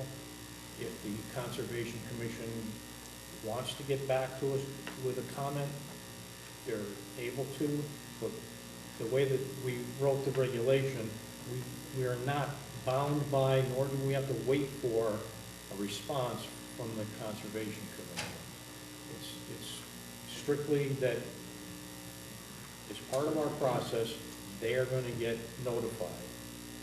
That's all. It's a notification. Understood. I'm just saying. So there's nothing that the applicant has to do. There's no hoops that they have to jump through. There's no delays because of it. The staff will notify the Conservation Commission on any application that comes before us, just like they do ARB and the Health Department and everybody else. Just an additional, I understand, I get it. Some of the other things, having it in text amendments and things like that, you're just adding additional requirements for applicants to do as part of the requirement that's going to cost additional cost and expense to them in terms of trying to consider any of these things. I just wanted to bring some of these components up because I think the commission should be aware that some of these changes do have other components that are going to make it a little bit more, it's going to add additional elements to processing applications. As a resident, I want to offer that because, again, I think that we should be trying to encourage development in the community, managed development, smart development, and trying to reduce some of the hoops and things that applicants have to jump through. Would certainly make my life easier on the other side of things, but just want to point that out. And that one thing about the septic system, I mean, that specifically targets a specific piece of property that I'm afraid won't be No, able to be it targets used. at least a dozen pieces of property. Well, it can target one that I'm aware of that's on the commercial corridor that's vacant and should have something there to add to the tax base. Just my thoughts. Thank you. Anyone else with a general question or comment? All right, back to you, Will. For a few responses. This or the amendments were duly noticed as required under both local and state statutes. So we didn't do anything that we weren't supposed to do. We have done that. We've also made all the referrals. We've gotten comments back from the different planning agencies, and they've all said this is non-significant. With regards to the components of as you said, we're not adding any referrals. First of all, we're just moving it from one location to the other. Second of all, this is what's been done here for decades. The Conservation Commission has been receiving applications from the P&Z. They simply asked you a year or two ago to give them recognition in the code that you actually are doing what you've been doing for decades. It does not add any hoops. In fact, you rarely get a comment from the Conservation Commission. Other towns do this, and others, and have other committees and other boards, and they all vary from one place to another, but every town has some level of different things that get done. I don't believe that in the amendments, with regards to the zoning amendments and text amendments, that there's any added requirements.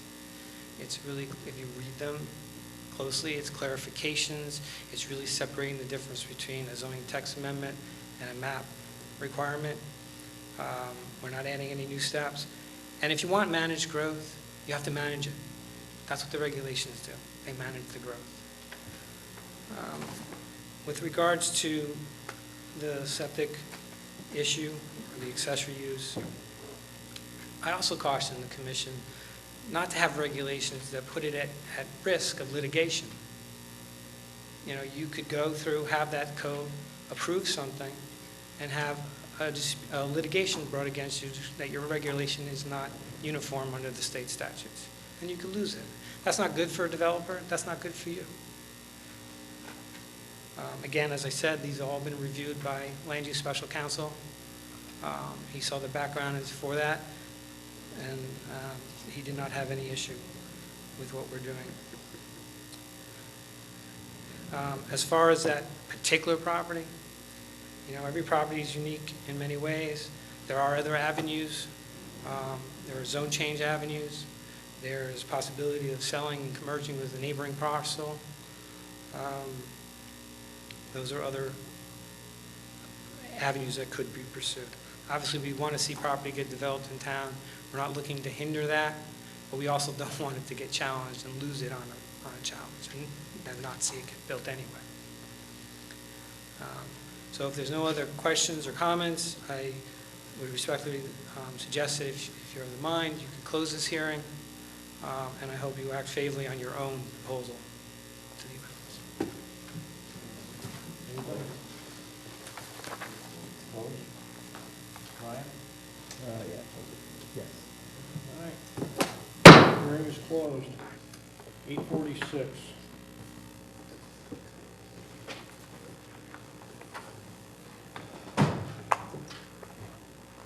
Next up, site plan review and permit amendment modifications. Item number 9, SCP 2016-12-A2, file number 1582A, 154 Enterprise Drive, I-2 District. Permit approval amendment modification application to previously approved plans, 154-164 Enterprise LLC, property owner applicant. Will, what do we have for exhibits? Exhibit 1, permit approval amendment modification application. Exhibit 2, project narrative. Exhibit 3, photograph. Exhibit 4, spec sheet for 21,000 gallon closed top multipurpose tank. Exhibit 5, 2 pine sheet set. Exhibit 6, AOT comments, engineering. Exhibit 7, notice to DPH certified receipt. Exhibit 8, notice to aquarium water certified receipt. Exhibit 9, P&Z ART comments. Exhibit 10, response to comments from the applicant. And Exhibit 11, amended construction detail sheet from the applicant. And I think those latter two have not been reviewed by staff, correct, Scott? And I think they were on your dais tonight. Okay, for the applicant. Good evening, members of the commission. For the record, my name is Kevin Soley. I'm a licensed professional engineer in the state of Connecticut with Soley Engineering. Just cleanup items, I do have those green card return receipts.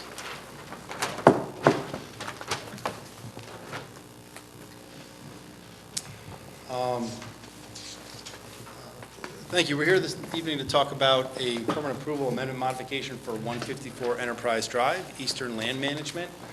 This is a project that was recently approved and constructed in the Pepper Street Business Park up on the northern end. Just to orient everybody, here's the town of Monroe. This is actually just south of the town line with Newtown. It's one of the furthest most properties.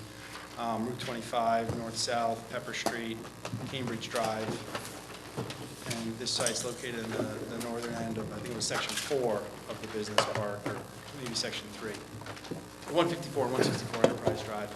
So the site was approved for an industrial facility. This was constructed.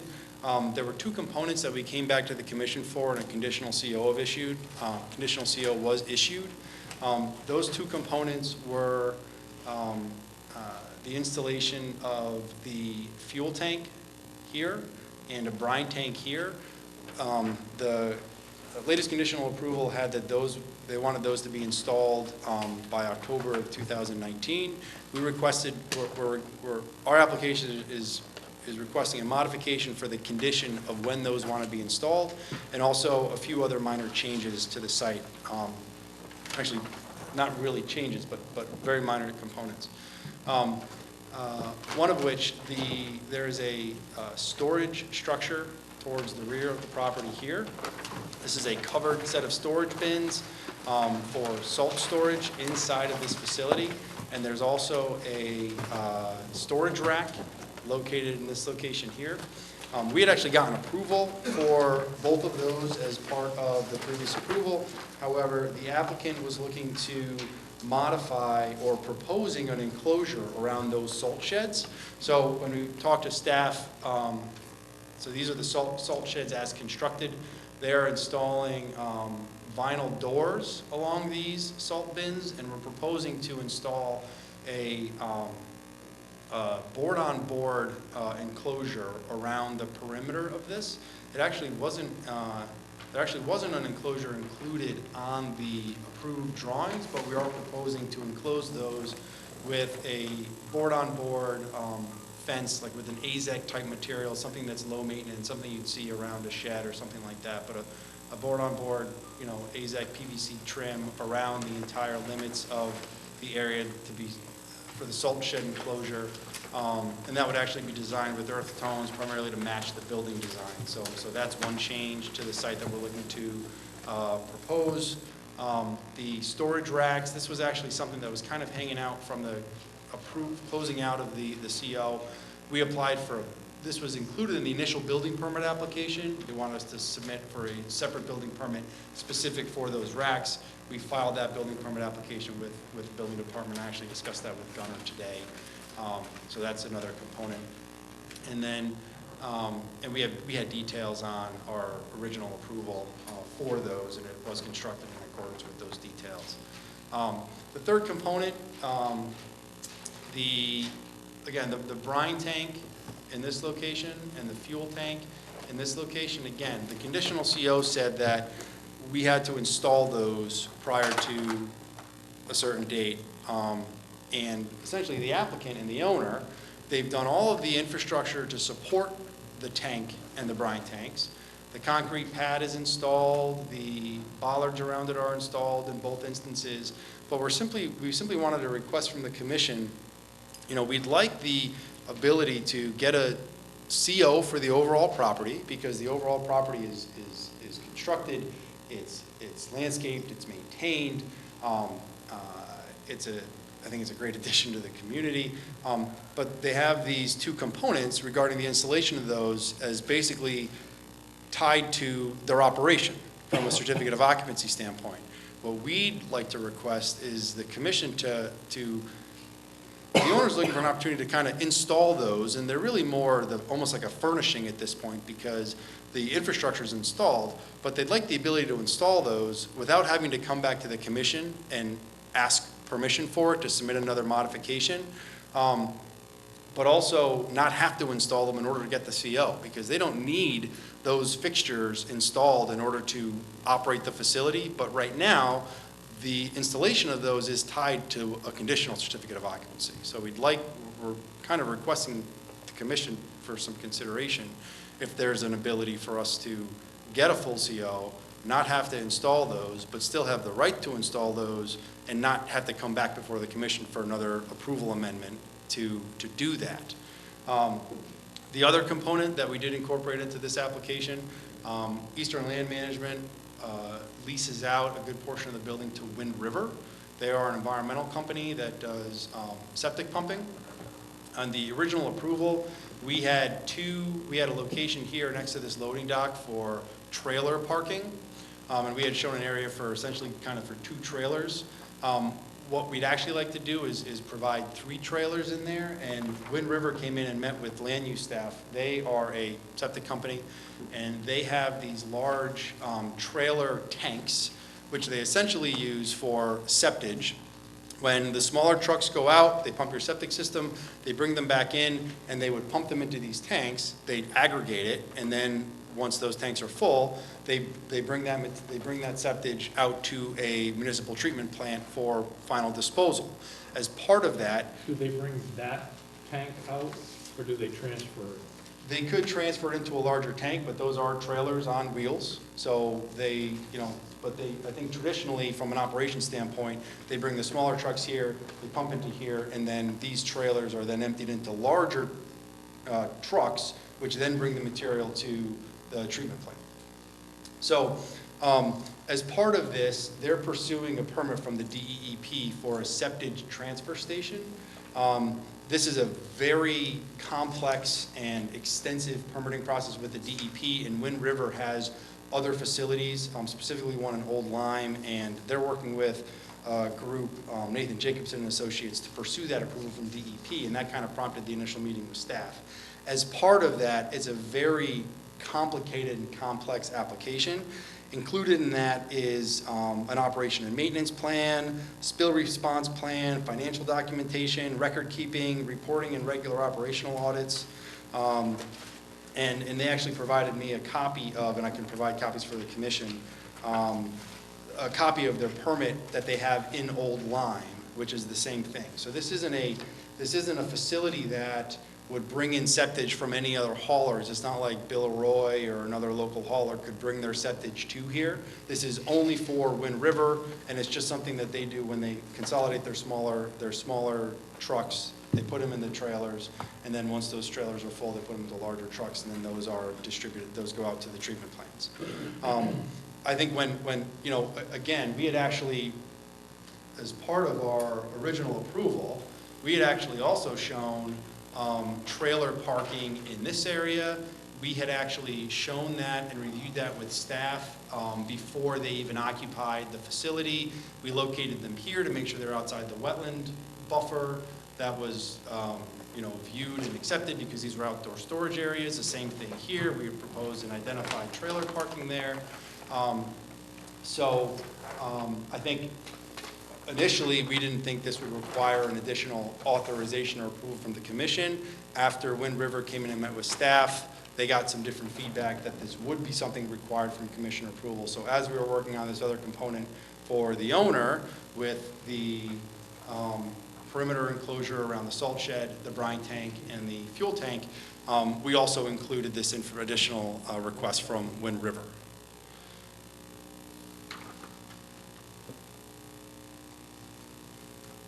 So that's the extent of what we're requesting the commission to consider.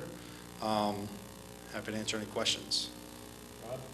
Under the assumption that there is a comprehensive spill prevention plan in place, can you get more specific on what those actions would be?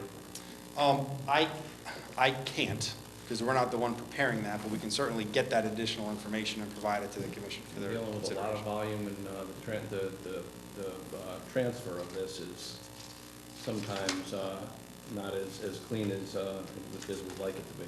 Yep, I can certainly get copies of, they have plans in place that they're currently operating under, and they operate these, they have other facilities that they operate, so I can certainly provide copies of those for the commission's consideration.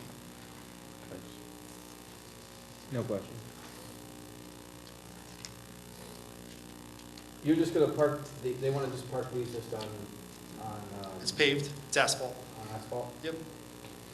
Because they think they may at one time just hook this up and drive it out? Well, they're trailers, they come this way, but like I said, from an operations standpoint, and we reviewed that with Brian, they do stay there. The transfer happens in and then out. These things are huge. Yes. How many are they putting on the property? 3. What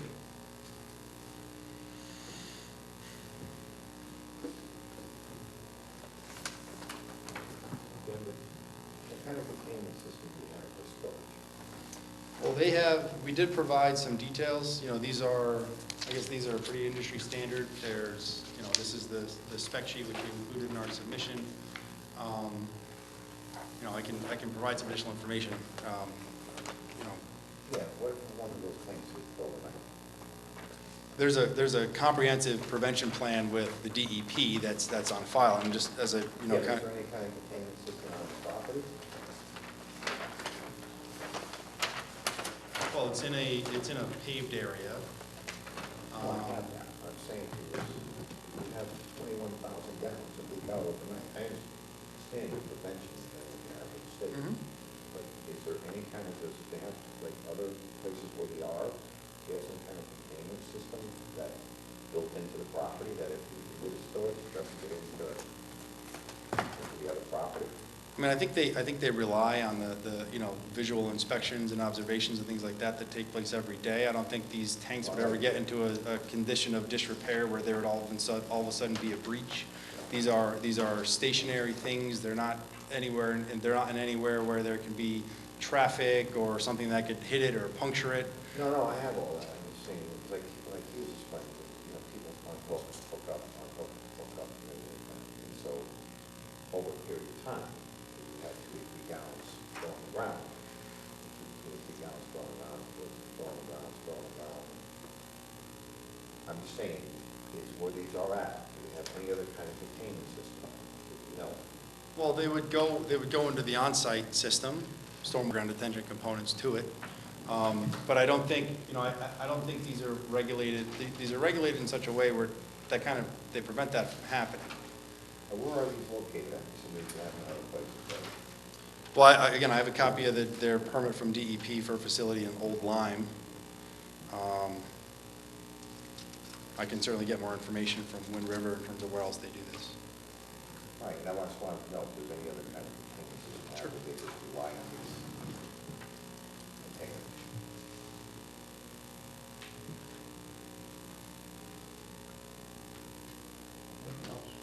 Paul?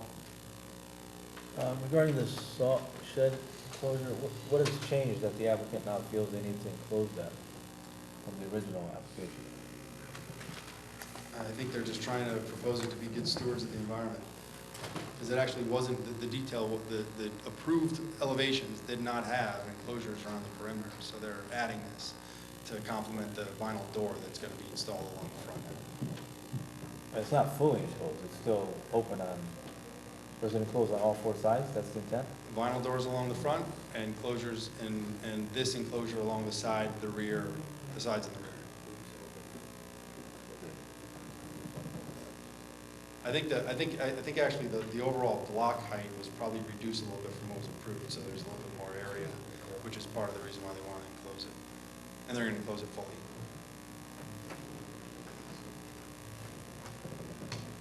More for aesthetics or for? And keep the salt dry. Yeah. Okay. You can see right now, there's a tarp. Yeah. Okay, thank you. So, this is not going to be considered a transfer station?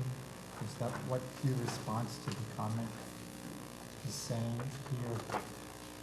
Because only Wind River will be transferring? It is a transfer station. They are pursuing a septage transfer permit from the DEEP, but it's not going to be for outside people to bring in material. It's only Wind River. Because I didn't think our regulations allowed transfer stations, and I'm not sure. Really? Well, they don't allow transfer stations as a use, but I would view this, if it is nailed down to being just their operation, it's really no different than what they're sort of doing without the tank. I mean, the trucks are doing it, they're going to the plate, and they're not necessarily transferring. The transfer permit is because they're actually transferring material from one vehicle to another container, right? Correct. So that's really all it's about. So I think if it's within components of themselves, I see that Is it kind of less like of a bringing problem. materials to your yard and dumping them on your property, but you're doing it yourself? And you're storing it in a container? Isn't it kind of considered the same? I guess, I'm not really sure that's the analogy I use, but I'm trying to make the difference between within the operation of themselves. Well, it's an accessory use to their. Yeah, I to their mean, business. they're It's not, It's not It's not the the primary. business. yeah, All right. if they were receiving it from others, Right. that to me would be a different use. Yeah. All right. And actually, the old lime facility it initially started out as a municipal facility that was also with Wind River, and then as the life of that project evolved, it's actually now only Wind River. All right, that answers my question. Thank And you. I assume Wind River doesn't contract with other companies to do their work. Only Wind River trucks. Yeah, it's only Wind River. Is that it, Mike? Yes, thank you. All right. I don't have any questions about the rack storage or the salt storage. The location where you're proposing to have the trailers, is that a retaining wall adjacent? It is, there's Is that a loading dock that goes down? yes. All right. I would be concerned, again, other commissioners have expressed concerns about their spill containment procedures. But, if anything spills from one of these tanks, it's gonna go right into that catch basin at the bottom of the ramp. Well, actually, that wall comes up, so there's a separation. It would actually drain, if there was, it would drain this way. Yeah. It wouldn't drain into the, It would drain that way, and it would go right around that retaining wall and down the ramp. There's a cap that's right underneath it. Right at the toe of that slope coming out on the side of the building. Yeah, it's actually a yard drain.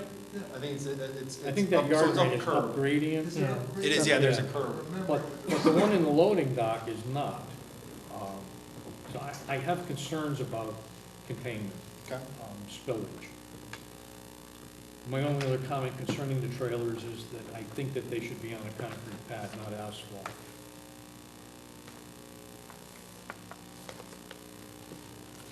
And concerning the issue of, this is just a housekeeping thing.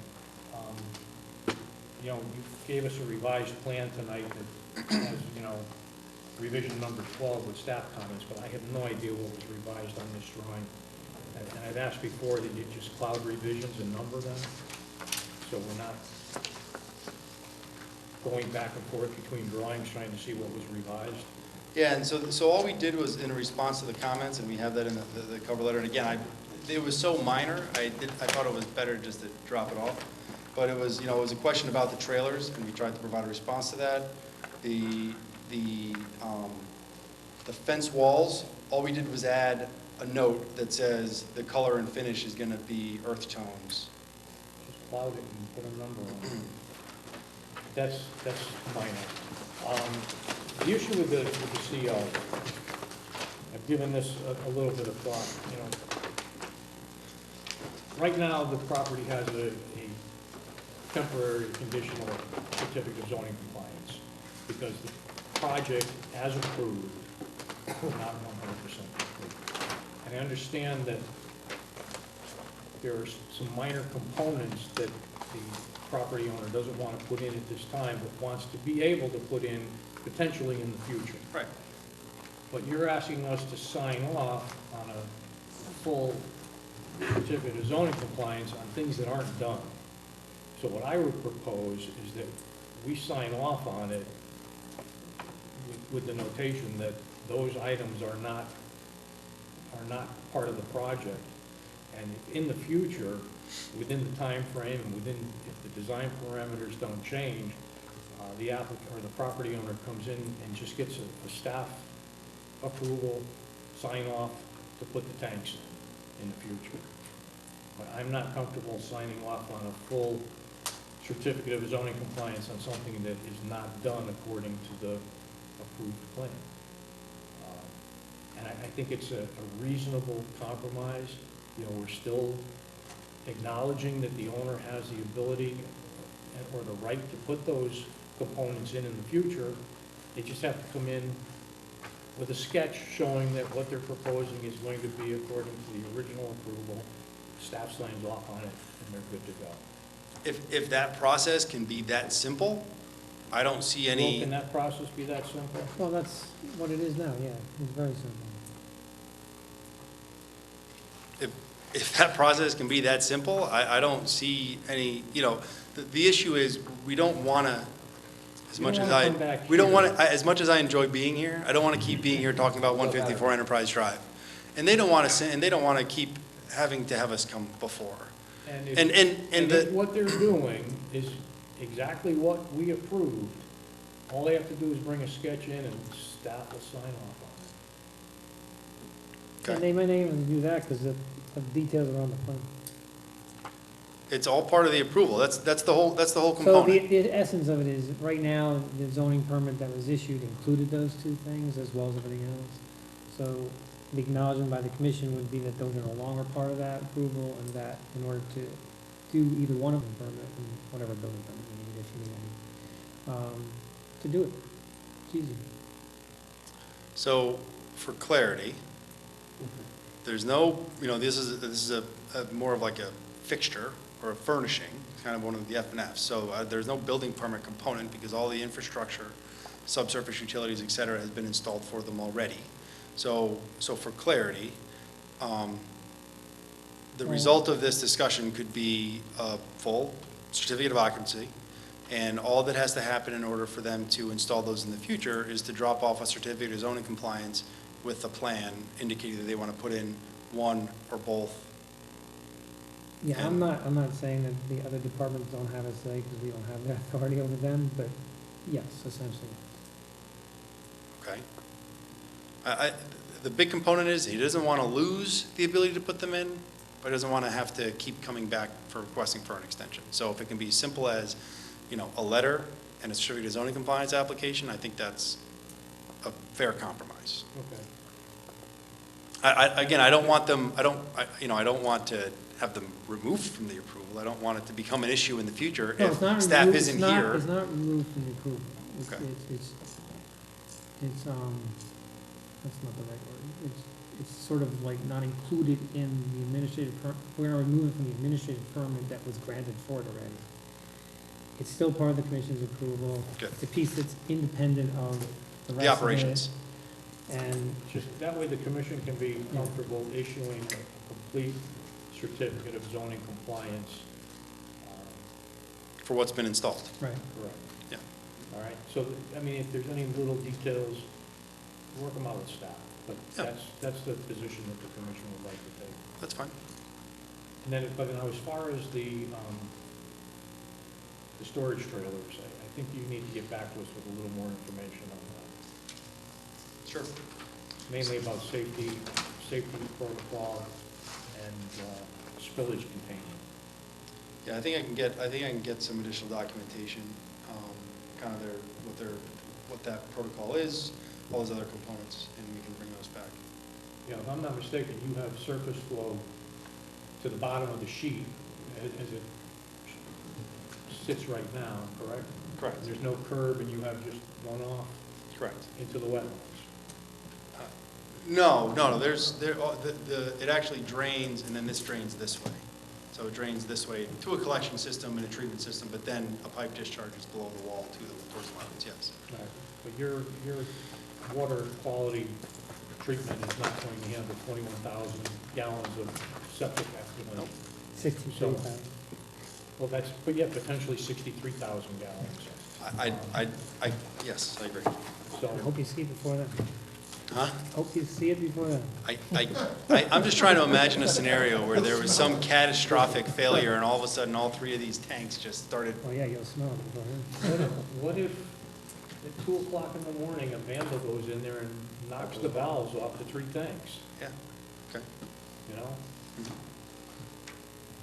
All right, so, obviously, we're gonna continue this. When would you like to come back? I think we can probably get you revised information and hopefully be back before November 7th. Okay, Yeah. We want to get this resolved. okay. Good.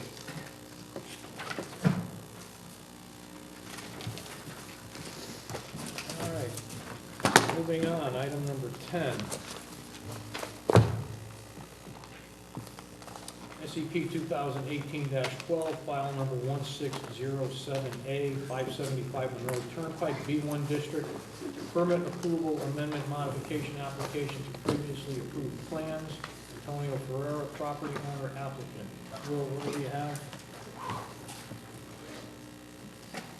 Okay, pretty simple. Tony, you want to come up? Property owner and applicant are here tonight. Pretty simple.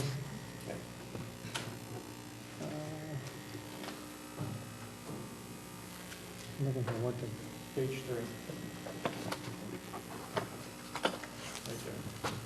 all right, there's 2 things that are involved here, and I think you should have the material. One is the color siding. The original was white. White.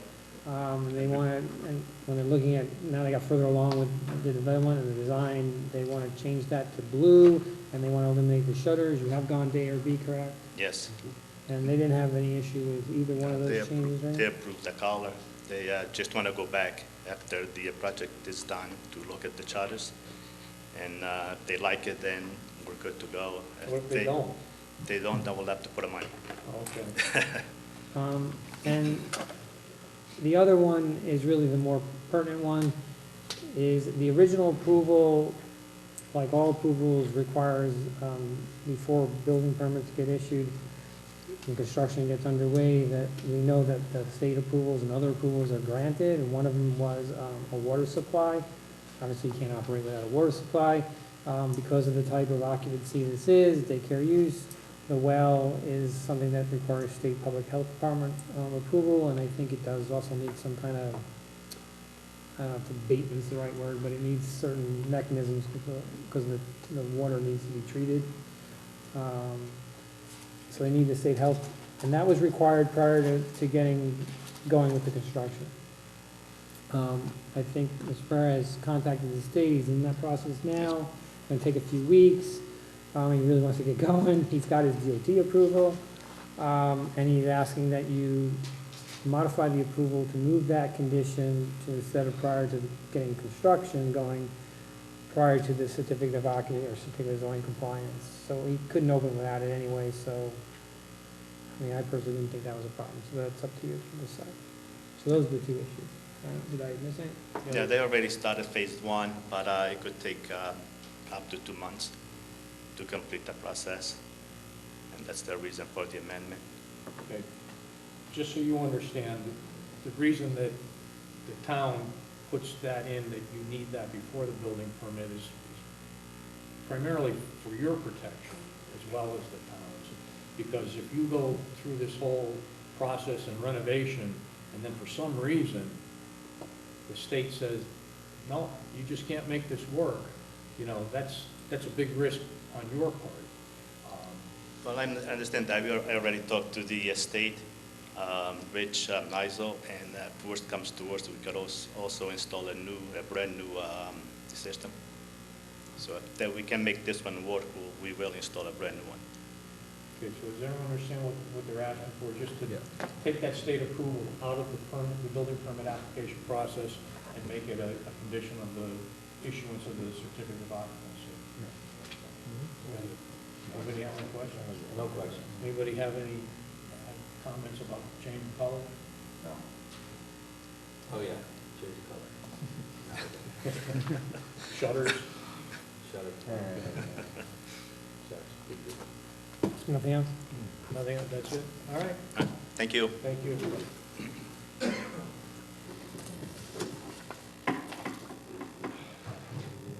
Next up, we have 4-95-S-A1, 500 Monroe Turnpike, B2 District.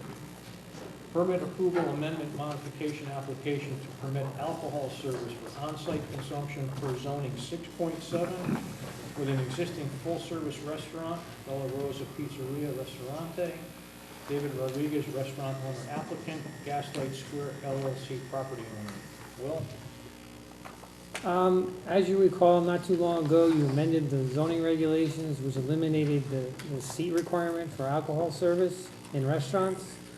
And you simply made it, reiterated that it required full table service of a restaurant, which hopefully is opening the door for places like Bella Rosa to now have alcohol service in addition to, soft drinks. And that is what this application is requesting, that you allow and approve the location for alcohol service at this location. It's an existing restaurant. There's no physical changes, other than obviously adding in whatever storage you need for that. That they can Okay, say. for the applicant? No, I'm Attorney Hallis. I represent the applicant. You're here for the applicant? Yes, sir. Yes. Congratulations, you're the first restaurant to come forward after the change in the regulation. Good, thank you. Well, we thank you for hearing us tonight. It's been an interesting night. We hope this will be a much simpler application. We're not storing any waste. We're not doing any of that stuff. All we're trying to do is serve our customers. We get a lot of requests from our customers for wine and for beer. So as a result, Dave suggested to apply for a liquor permit, and we're here to comply with the regulation. I think we do comply. It's section 6.7 of the Monroe zoning regulations. And I think it's a very progressive regulation. Having done law for 42 years and been before boards and commissions under the 1,500-foot rule and seeing competitors fighting back and forth, I think Monroe took a positive step. I think my client clearly complies with the regulation. He has a restaurant since 2011, works it with his wife, does a wonderful job. And I think if the board finds it appropriate, we would ask that you approve it. We have a patio also out in front, and as part of our approval, we'd like to get the patio approved also. We're going to be applying to Liquor Control Commission for the application. We need your certificate of compliance, and we're asking you to grant it. I think you are probably familiar with the restaurant, having been in there many, many times.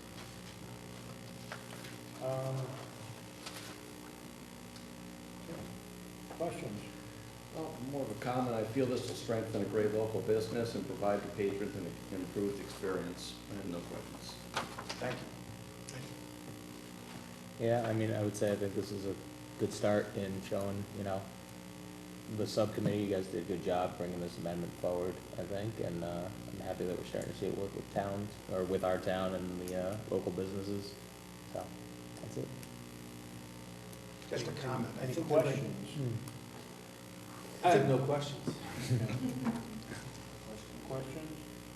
Plenty of comments. Questions? No. Hold your comments for deliberation. No questions. Thank you. Will, my only question is outdoor seating.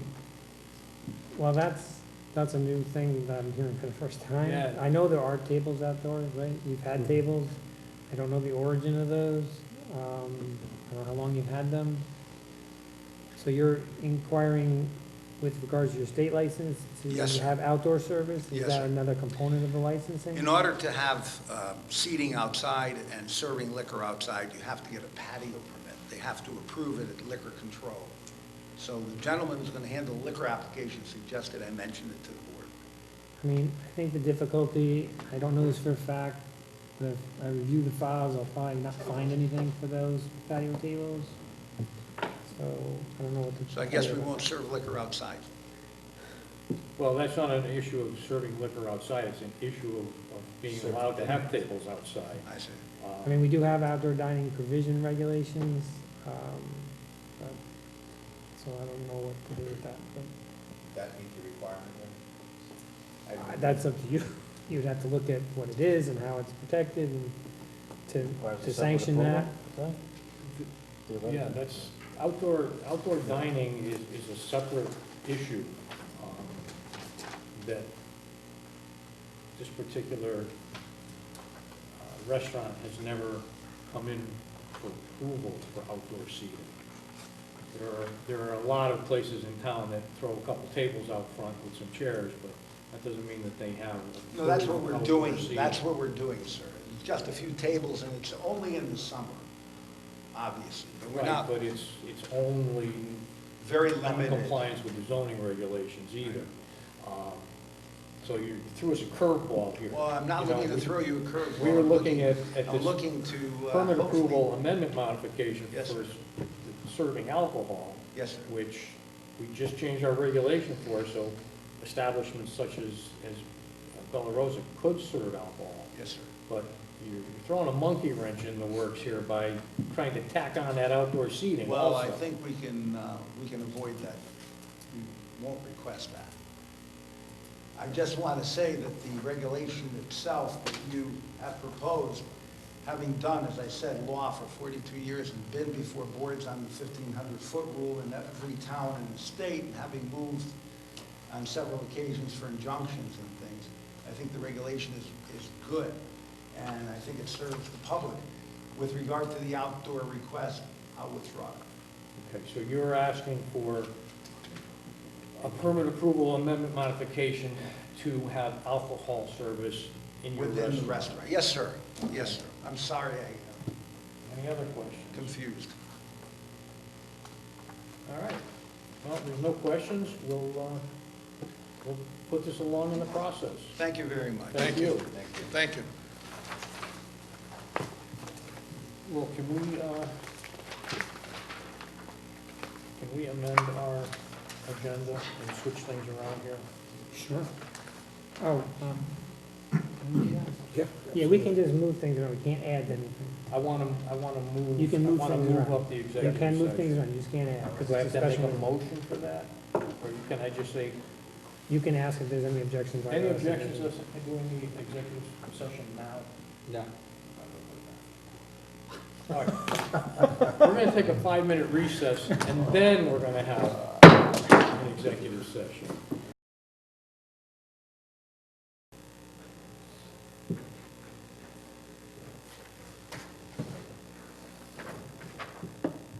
Okay.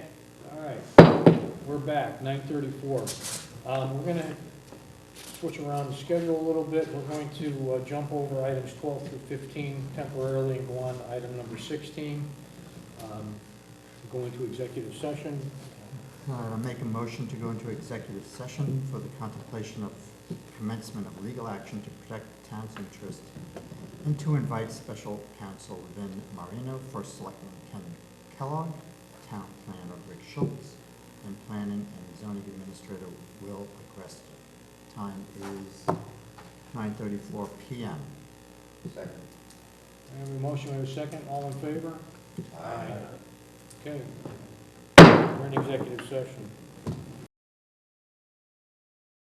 Make a motion to come out of executive session at 11:10 p.m.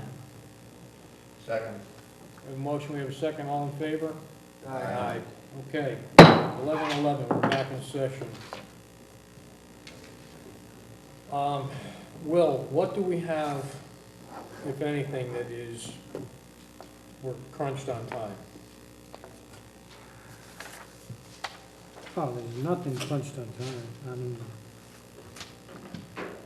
Time extension? no, I mean, he's got. Can all these things wait 2 weeks? They can all wait. All right. Then I would like to table the rest of the agenda for this evening. Anyone opposed to that? Okay. Rick, real quick, we want to schedule a subcommittee meeting, correct? Yes. Monday, Tuesday, Wednesday, next week. What works best for staff? Next week? Next week. It has to be next week? Well, yes, Okay. because the week after, We have a meeting. we have a meeting. Okay. I know they're gonna give us new stuff, but. Can we do Wednesday? If it works for staff? I'm okay with Wednesday. Wednesday, what times? What's that? I have a, yeah, I can make that. I have to rearrange something. 5:30? Well, wait a minute. Wednesday work for you? Wednesday? I suggest. I can't hear you. I suggested Wednesday. All right, Wednesday, 5:30. Where are we meeting? In the, Well, I think, I set that aside, that date, so I forget where I got it, whether it was here or 2 or 4. I think it was here. what's the date on that, Phil? The 30th, 30th, Floorball 10:30. pre-Halloween. Pre-Halloween. All right, anybody else have anything urgent that they need to address the committee? No, sir. Staff, anything urgent? No, sir. Motion to adjourn, Second. Some guy is down. 11:13.